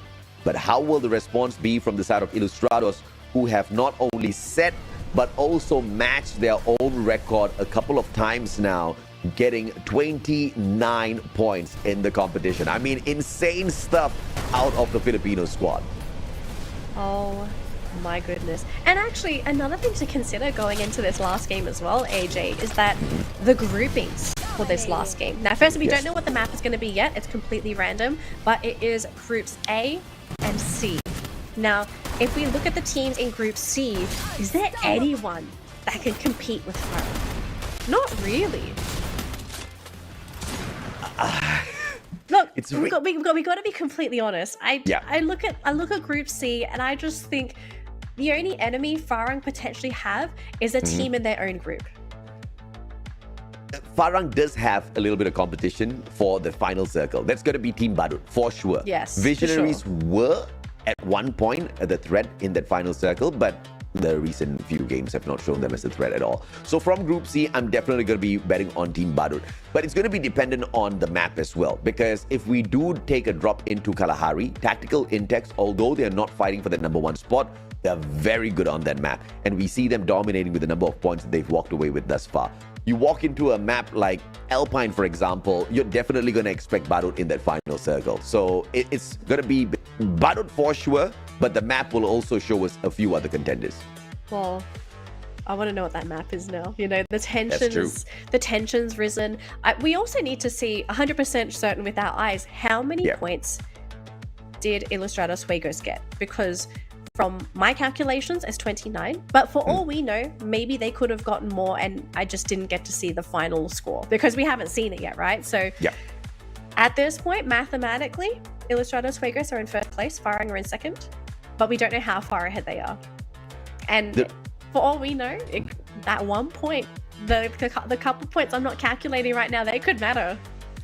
I'm very sure they'll matter. I mean, if Farang manages to maintain that #1 spot, then there's no consolation prize from Illustrados at all. But if Illustrados do manage to take the #1 spot just for a little bit before Farang ends their game, and you never know. You never know how Farang's luck is going to be in that final matchup. If it is against them, then that's a GG. It's going to be Illustrados in the #1 spot as they end the overall league. But looking at the MVP this time, once again, McRory, the Grenadier, is back to shake up the whole world. And McRory, and once again, a little bit of correction earlier on. The record initially was set by Team Illustrados with a 28, but GeekFam broke the barrier, broke the record by getting 29 points, which Illustrados have now matched up to as well. So fantastic stuff out of the Filipinos.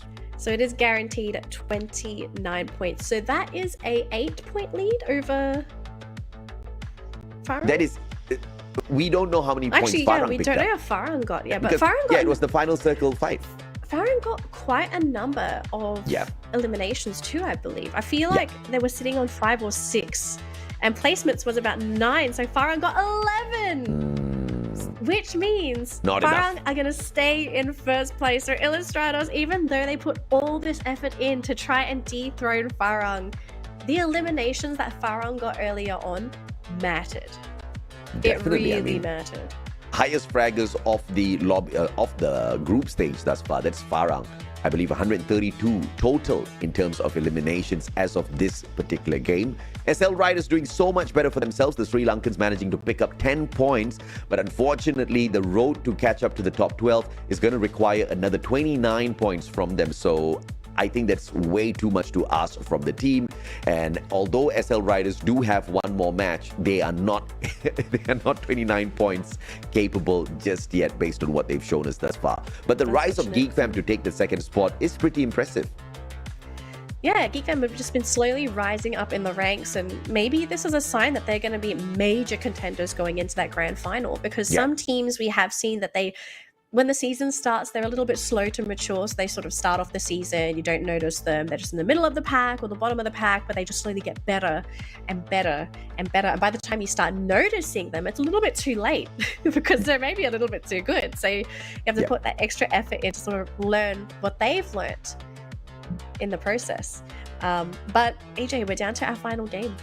Final game, last two groups, A versus C. I think at this point, the top of the bracket has been solidified. You know, we're not going to be changing our first place, but top 12, 10 to 12, those spots are still very, very, very open.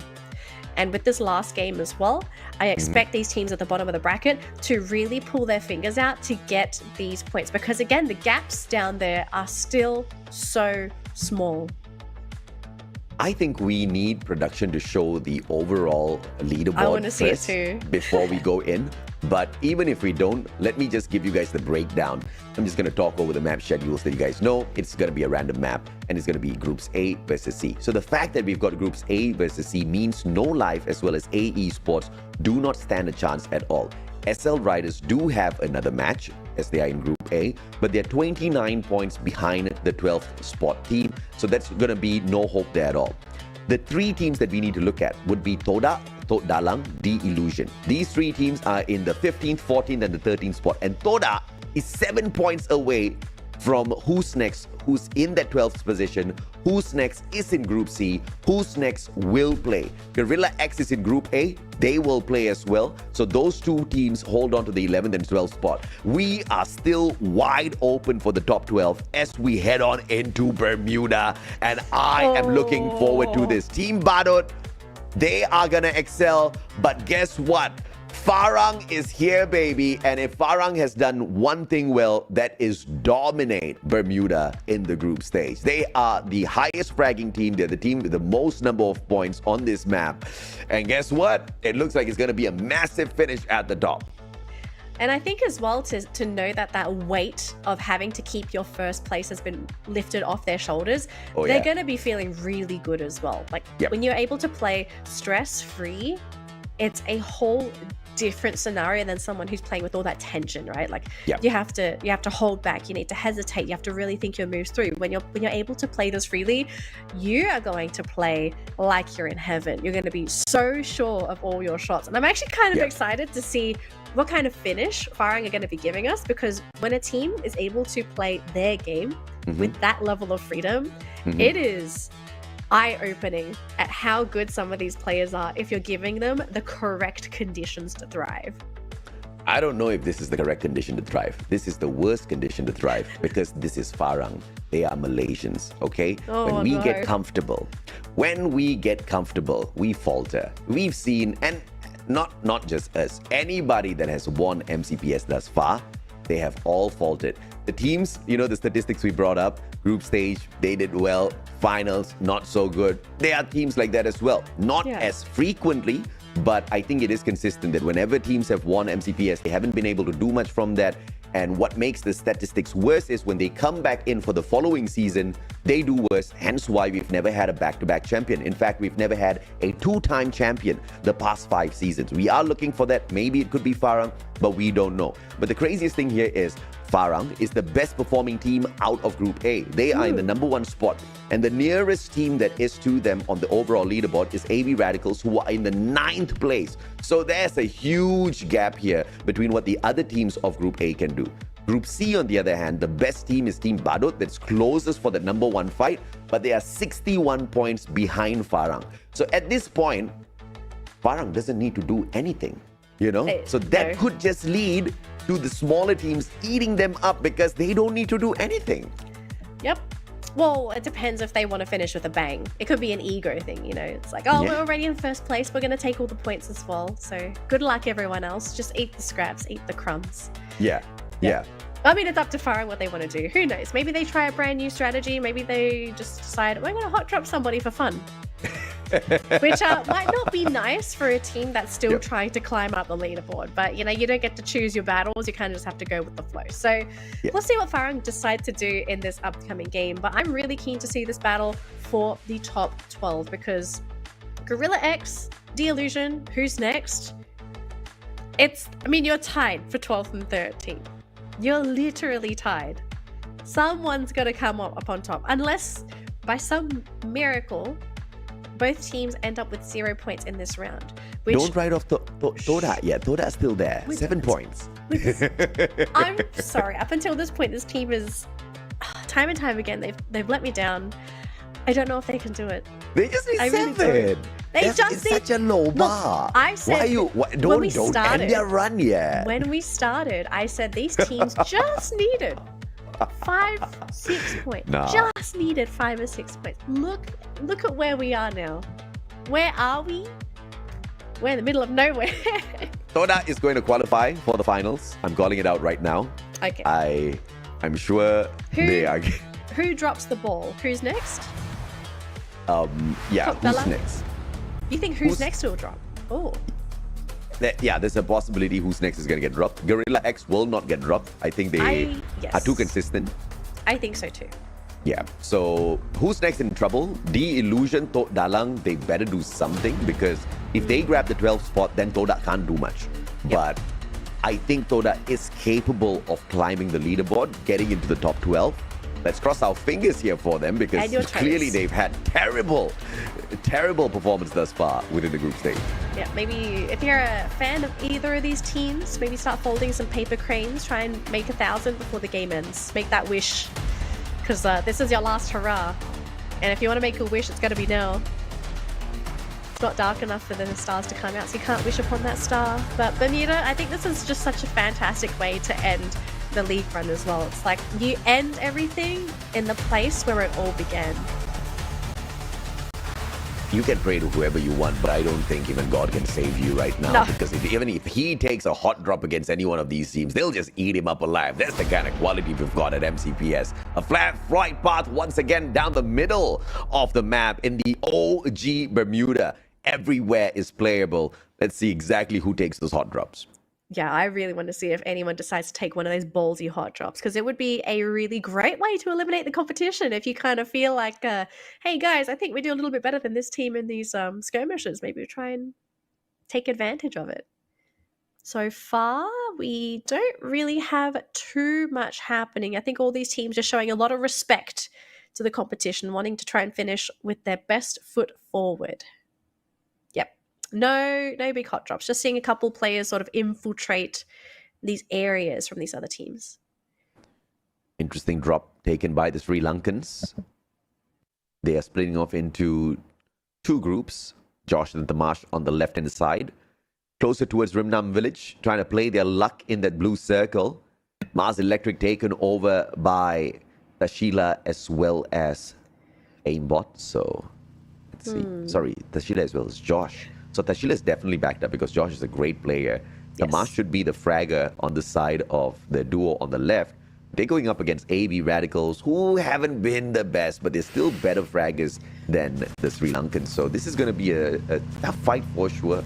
Yeah, I was going to say it was a pretty ballsy move to even attempt to go into the blue zone because it's well known that AB Radicals is one of the 2 teams that actually guns for those blue zones. The other one being Illustrator Swigger. So, yeah. You didn't even finish that, and the 2 players are down.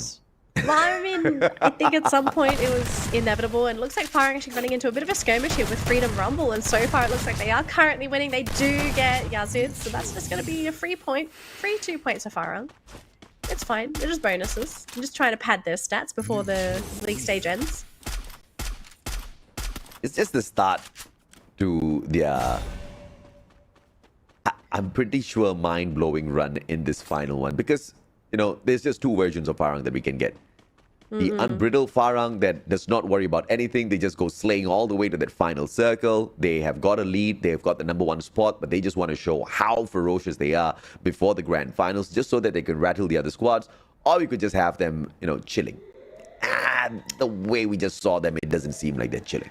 No, definitely not. Although maybe I would probably prefer to see them chilling, just because the teams that, again, did really well in the league stages sort of falter when it comes to those grand final weekends. So then again, it could just be superstition, all these little tiny things. But unfortunately, Sri Lanka is going to be the first team to be eliminated from the match, so they'll be able to watch the rest of it, but they won't be able to influence any more of their points on that leaderboard, which again, they had a really tall ask. Over 20 points required to even attempt to take that 12th spot. So yeah, their journey ends. Who's next has 1 point, which means Kodak now needs 8 to take the 12th spot. Yes. So we're going to keep an eye on that one for sure. The other two teams that we need to keep an eye on will be D Illusion as well as Tok Dalang in the 13th and the 14th spot. They need 1 and 2 points each to get the 12th spot. So if I'm who's next, I would not go down early. No, you definitely don't. If anything, just try and preserve yourself, get those placement points, and then hopefully those eliminations will follow through as the circle gets smaller and smaller. But very slow game actually for Bermuda. I'm not really used to teams just taking that little slow scenic route as they loot, have a look, see. But yeah, ITX is practically safe down here. There's no one here. Although I can't say the same for Freedom Rumble because they are heading in the opposite direction from Todak. And they might have vision of them. It's a little bit hard to say. They're grouping up, but not really anything coming out of it. Tactical index not in a risky spot overall in the leaderboard, so losing aims not really a problem, but they do have the money to buy him right back. Didn't even need to do much. It's all right. It's like if anything happens, I'll buy you back, AJ. But how much does it cost to buy you back? I don't know, Danny. The rates keep changing. They keep growing. Oh goodness, inflation, man. At some point, we can't buy our teammates back. Because we need to use the money for rice. I know, just rice. Rice, water, what else? No, I think that's it, basically. No, we Asians, just rice. You're Australian, technically Asian, so yeah. Is rice big in Australia? I mean, people like it over there, but it's not like a major food source because we can't grow it. Okay, fair. Yes. We have kangaroos. You do have kangaroos. Kangaroos Yes, are scary, man. They used to be so cute when I was a kid. Then I grew up and I realized they are pretty scary. They can kick a hole through you. They're very tasty too. Oh no, I would never eat a kangaroo. Kangaroos are too cute. What? But cows are cute. And I don't chickens. eat cows. I forgot about that. Chickens are cute not too. Cute. Chickens are not cute. They are cute. What is... This man has never been on a farm, I can tell. A chick is cute. A chicken is not cute. And goats. Oh my goodness. The goats as goats well. are cute. They're Goats adorable. I love myself a good plate of mutton, but even though I believe goats are really cute, they're so... I never knew they were that cute. I could imagine you just eating it with your eyes closed. I don't see anything. Yes. Oh my goodness. Visionaries. Talking about chicken. Yes. It's got an eagle head. Yes, has an eagle head. And these teams are playing pretty chicken as well, to be completely honest. And hang on a minute. Hang on a minute. Wrong team to tickle. No, run. Who's next? Run. You can't do this. Don't do it. Oh, no. It's going to be the Bison. Oh, good shot, though, by Tress. M82B does manage to get that one tag. Those players running away. Tress connects. No elimination yet, though. They need these eliminations. If they can get it, this would actually be really, really big for the team. The team is split. They are slowly coming back together, but Let's Go is really far from the team. I'm quite surprised that he's not coming in to reinforce. Are they expecting 3 of them to be enough to actually win this skirmish? Because look at where Dope is. He's on the floor. Yeah, they're going to have to sweep him off the floor later. Gen X going in for the push. Yes, man, though. already ahead of the rest of his team members, and he just wants to get that information. Let's go from afar. I believe he has been tagged. Off screen is going to be the Illusion going for Freedom Rumble as well. Not a fan of the play there from Who's Next. I'm kind of wondering what was the ultimate play, because the team didn't come together. So were they expecting to just stay there? Oh no, they're just telling their two guys, okay, good luck guys. We hope you survive, but we are definitely going to survive. Let's go. And Yadop, they're like, we are out of here. They can't go down. They can't afford an early fight. Yeah, well, that was the thing. I was like, are you going to commit to the fight, or are you just sacrificing yourself to Visionaries? I mean, the good news is that Visionaries is not a direct competitor for this team. Like, Visionaries are too far ahead anyway, so this is not an issue for them. Although, Gorillas do not want to be eliminated. They definitely do not want to be eliminated. They are in a great spot to lose their top 12 position, but they turn around. Hang on, this is one of the reasons. Yeah. They're turning it around. One of the reasons why we said Gorilla X probably not going to be the team that gets punished overall because of the fantastic engagements we've seen thus far. But Zapnu can still turn things around in a 1v2 though. Haze will find that recovery. They go in for the surge, but Zapnu has been smart enough to back away. 3 more glue walls to waste. And the guy still survives. Oh my goodness, Gorilla X able to turn that fight around. I thought it was over. I thought ITX was going to end them. But now they've got Zipnu on the run, potentially going to get another elimination on their belt as well, which means 5 eliminations. And this is massive again, because these teams at the bottom end of the bracket, they struggle to get 5 points in a round. So to finish off this engagement with 5 points plus whatever placement points they're going to get, this might just guarantee Gorilla X their spot in top 12. No more grenades for Zipnu. Godfreezer has got them though. Oh. One on the left, one on the right. Glue wall will have to come out again. He only has 2 more. Gets tagged up as well. Haze comes in for the rush. Oh, I mean, for the back. It's dragged out for long enough already, Zipnu. Valiant effort, but tactical index. They all get wiped out. That's going to be 5 points as well for Gorilla X. And hang on a minute, Freedom Rumble running into Todak here. Now, Todak is also another team that really needs to secure these points. And I don't believe they have anything more than 2. So if they're able to chase a team away and actually pick up some of these members on Freedom Rumble, this could be huge. But no, they escape. Who's next? If they meet Todak, if Todak wipes them out, Todak, what a better way to make it to the top 12, baby. Let's go. Heading straight for their compound. And he might just be the first one to meet them. Are Todak only sitting on 3 players? Oh no, they do have 4. I couldn't quite see where their 4th player is, but hang on. They're getting very close, AJ. They are getting so desperately close. If this skirmish, if this fight does break out, this could be bracket defining. Are they going to make it? Do they know? Do they fall here? There's no way they know yet. I don't see a UAV, but this is when they find out. Let's go down. And then Zen opens up strong. It's gonna be the Bison, but unfortunately Raja is there for the backup as well. And who's next? Turning tails, running away. She's not gonna get caught out though. Yadop, the final survivor, has managed to get away, but I believe there's another guy as well. He was just beyond the wall. Yadop, look at the pacing out of Yadop. He's like, I am not sticking here. Tres splitting off on the opposite side. Farang should be able to pick him off. Yazid's going to meet Yadop halfway. Toda, this is where you stop. Some things are just not worth the fight.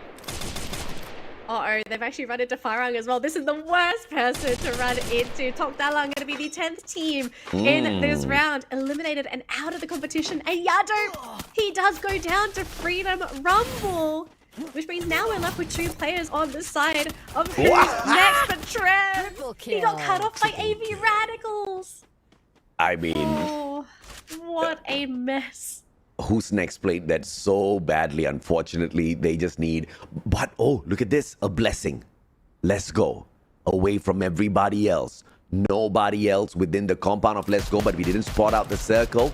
Is he safe? That's it. From outside the circle. It's going to be... tagged up by Zen just a tad bit, but Toda managed that situation earlier very, very well. Illusion's out of... Sorry, Dalang's out of the running. The Illusion, I believe, is still alive on the battlefield.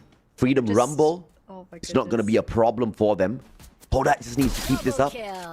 just a reminder for the placement points, these teams are currently sitting on Freedom Rumble with 126, Gorilla X with 117, D-Illusion with 116, Who's Next is also 116, and Tok Dalang is 115. Todak is at 110. So these points that we're currently seeing on these teams, I know we've got five eliminations on 2 of these teams. These are already game bracket defining eliminations. It's going to come down to these eliminations and placement. Visionary is gonna help out though, not right here, right now, but Twix gets taken down out of nowhere. AB Radical stepping on in. Visionary's in a lot of trouble. Then the Illusionaries, they do toss out all of those grenades, but Hay goes down. Farang chipping in as well. Oh my goodness, Farang coming in to ruin the party. These teams need to get these eliminations, but you can't afford to be backstabbed by the kings of the bracket. Visionaries just sitting there with Chessman, literally the last person alive. But the Illusionaries are about to get another knock. Chessman hiding behind his blue wall, but I mean, Gorilla X, they're looking for blood as well. You can see these teams are so desperate for these elimination points, and they will get it. Hey, locking in 4 eliminations for D-Illusion. Oh my goodness, these bottom tiers, these bottom bracket teams are feasting, AJ. Toda cannot drop the ball. They are right beside Farang. They have to hope and pray that Farang looks at D-Illusion and shuts them down. Zen, do you not dare. Zen, stop. Do not shoot. Do not Farang. shoot. Restrain yourself. Zen, don't. No, they saw him. I think they saw him. Okay, this is where they ask for trouble. When you ask, Farang survives and they give it. Jambal's gonna lead his way straight towards Zen, cutting down the distance a tad bit as they circle on in. This is gonna pinch Toda in a terrible spot. Great grenade out of Spain. I guess this is where we say our goodbyes, Toda. Oh, sayonara, Todak. Unless they're able to maybe cut down Jambal here, but they're using so many glue walls.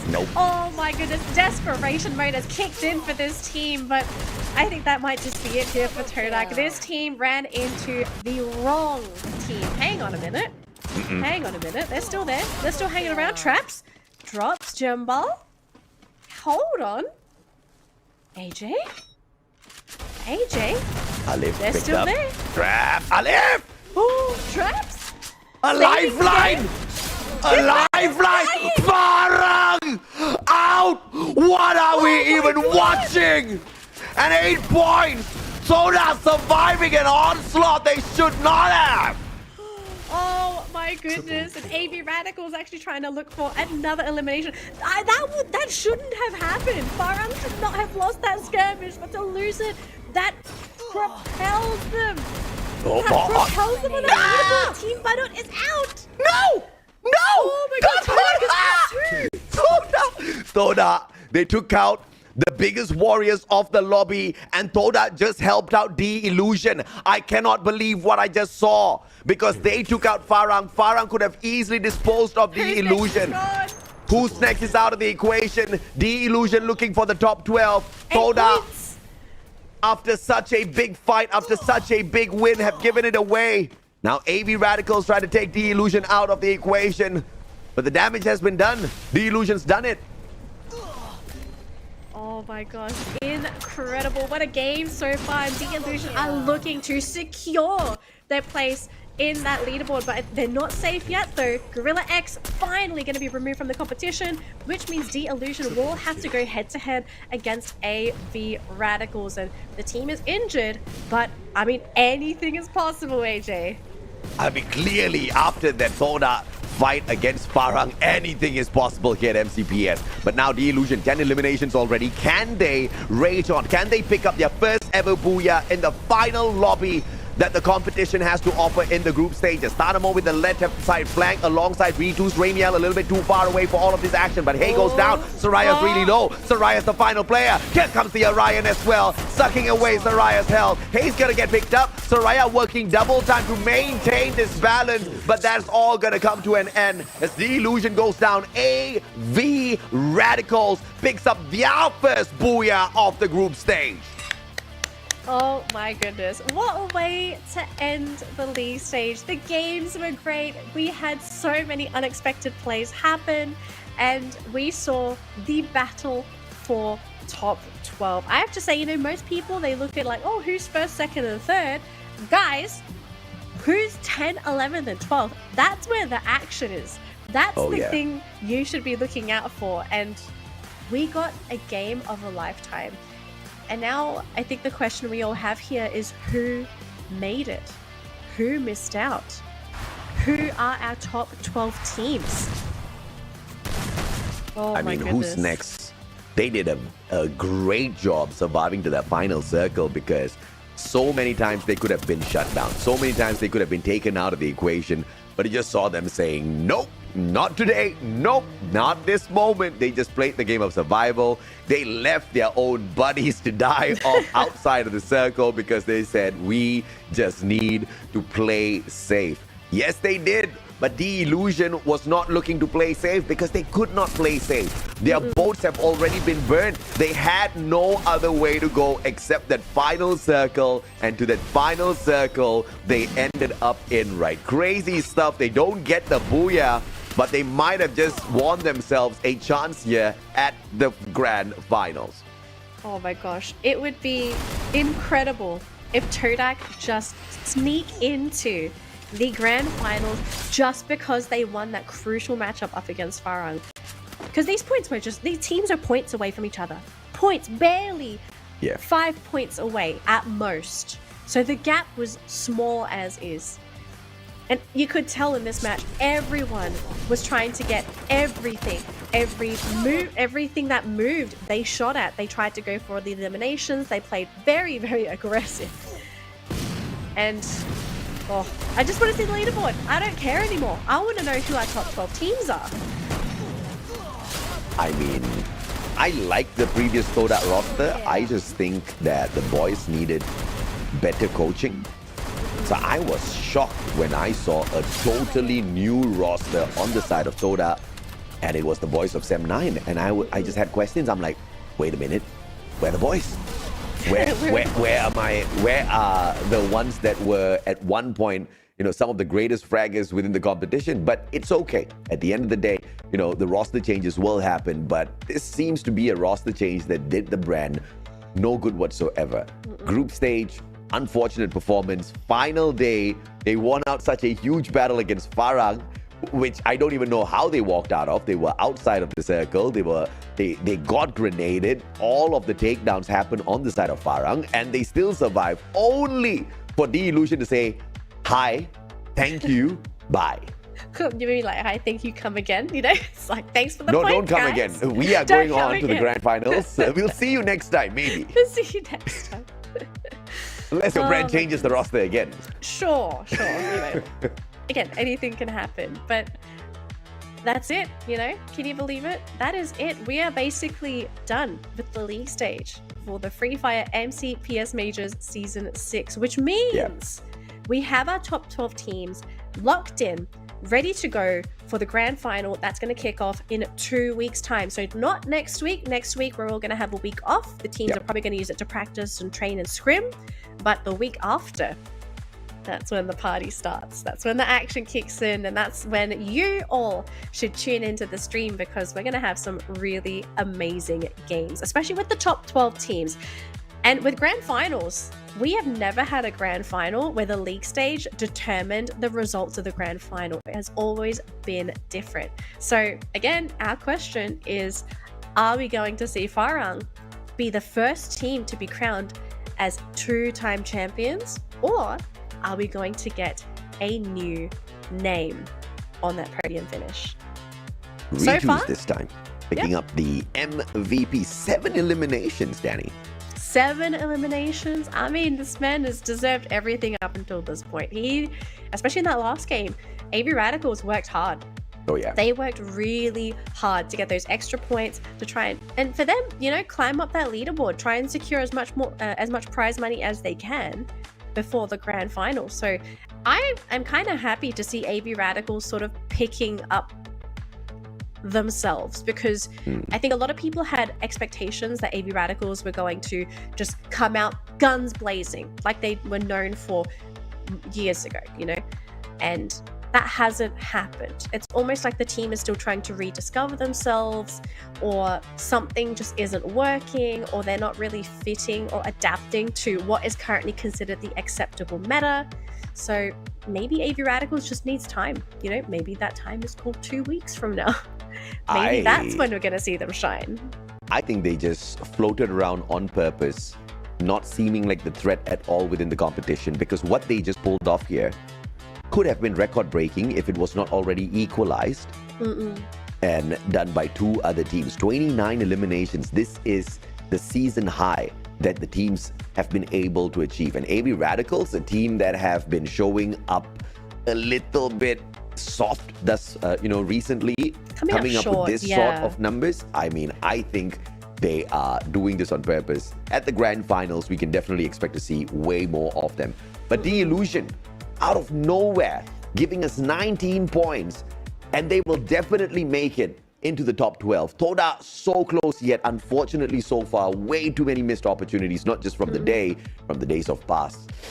Yeah, because unfortunate.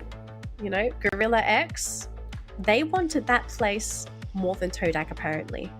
And sometimes if you're not hungry enough, you're not hungry enough. And what can you do? If you really want something, you will do everything in your power to ensure that you get it. And sometimes, there's another team that just wants it a little bit more than you. So I'm hoping this is going to be some kind of inspiration, or maybe a wake-up call for some of the teams that didn't make it to top 12 this season, to look at themselves inwards and sort of figure out, like, okay, what happened during the league stage? Why didn't we do better than what we did? Why did we falter in these cases? Like, was it because of something that we could have controlled? Because ultimately, when you play Free Fire and many esports, there are a lot of things that are out of your control. So again, the best thing you can do is try and figure out, what can you do to control your situation, to win, to make the game easier? And the overall standings, they've been locked in. These are our top 12 teams, AJ. And The Illusion just launching themselves up into the 9th spot, not even sneaking away. 12th. Nope. Freedom Rumble almost lost it. If only Who's Next had picked up more eliminations, we could have seen them in the finals as well. Unfortunate. Toda, on the other hand, just matching up to the 124 points, missing out the grand finals by 5 points as well. Dalang, No Life, SL Riders, as well as AE Sports, they do not make it through to the grand finals. But the top 12, they definitely do. Definitely do. So we're going to be seeing these teams again in 2 weeks' time. And I hope they all come in with 100, ready to give 150%, to play their absolute best.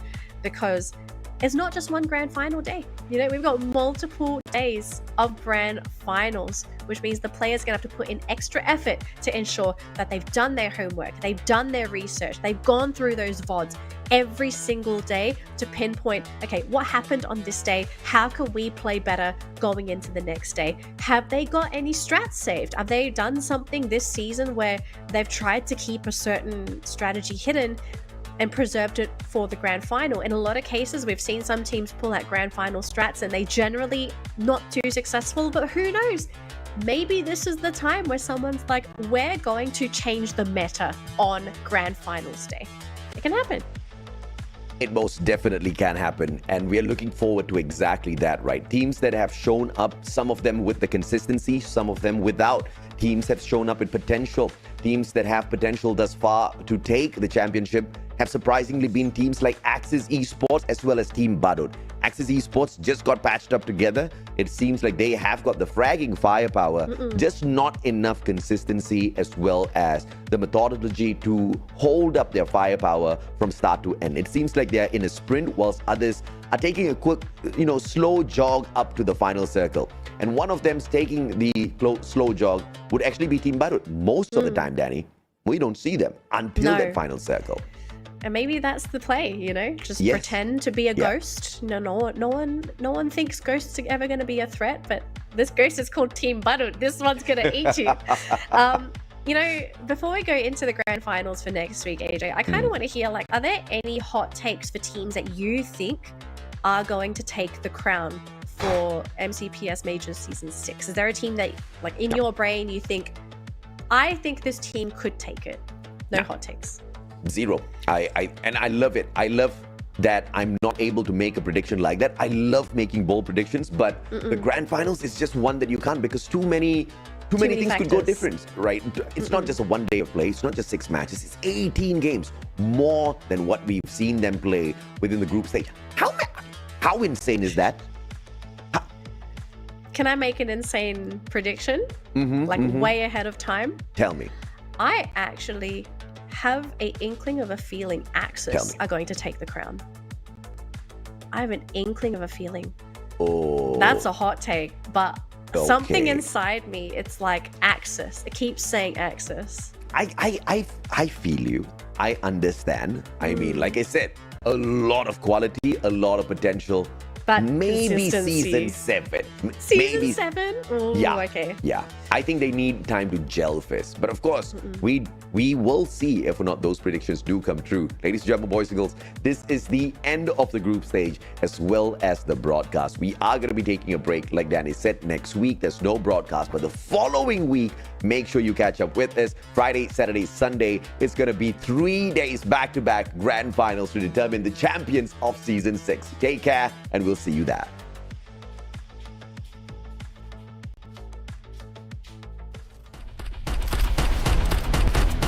Double kick.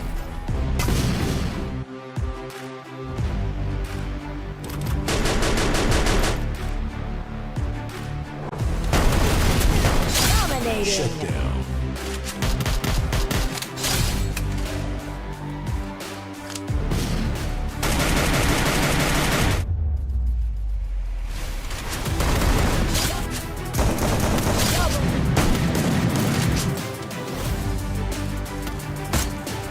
Double.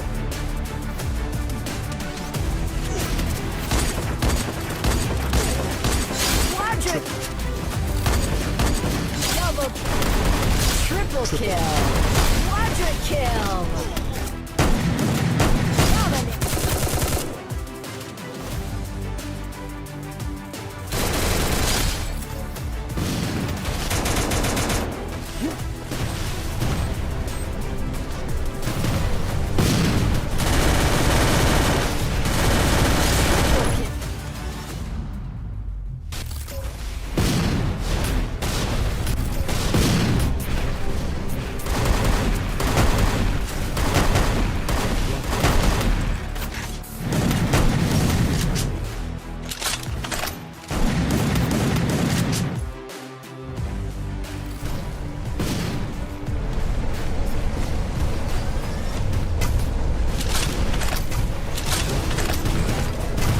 Dominating.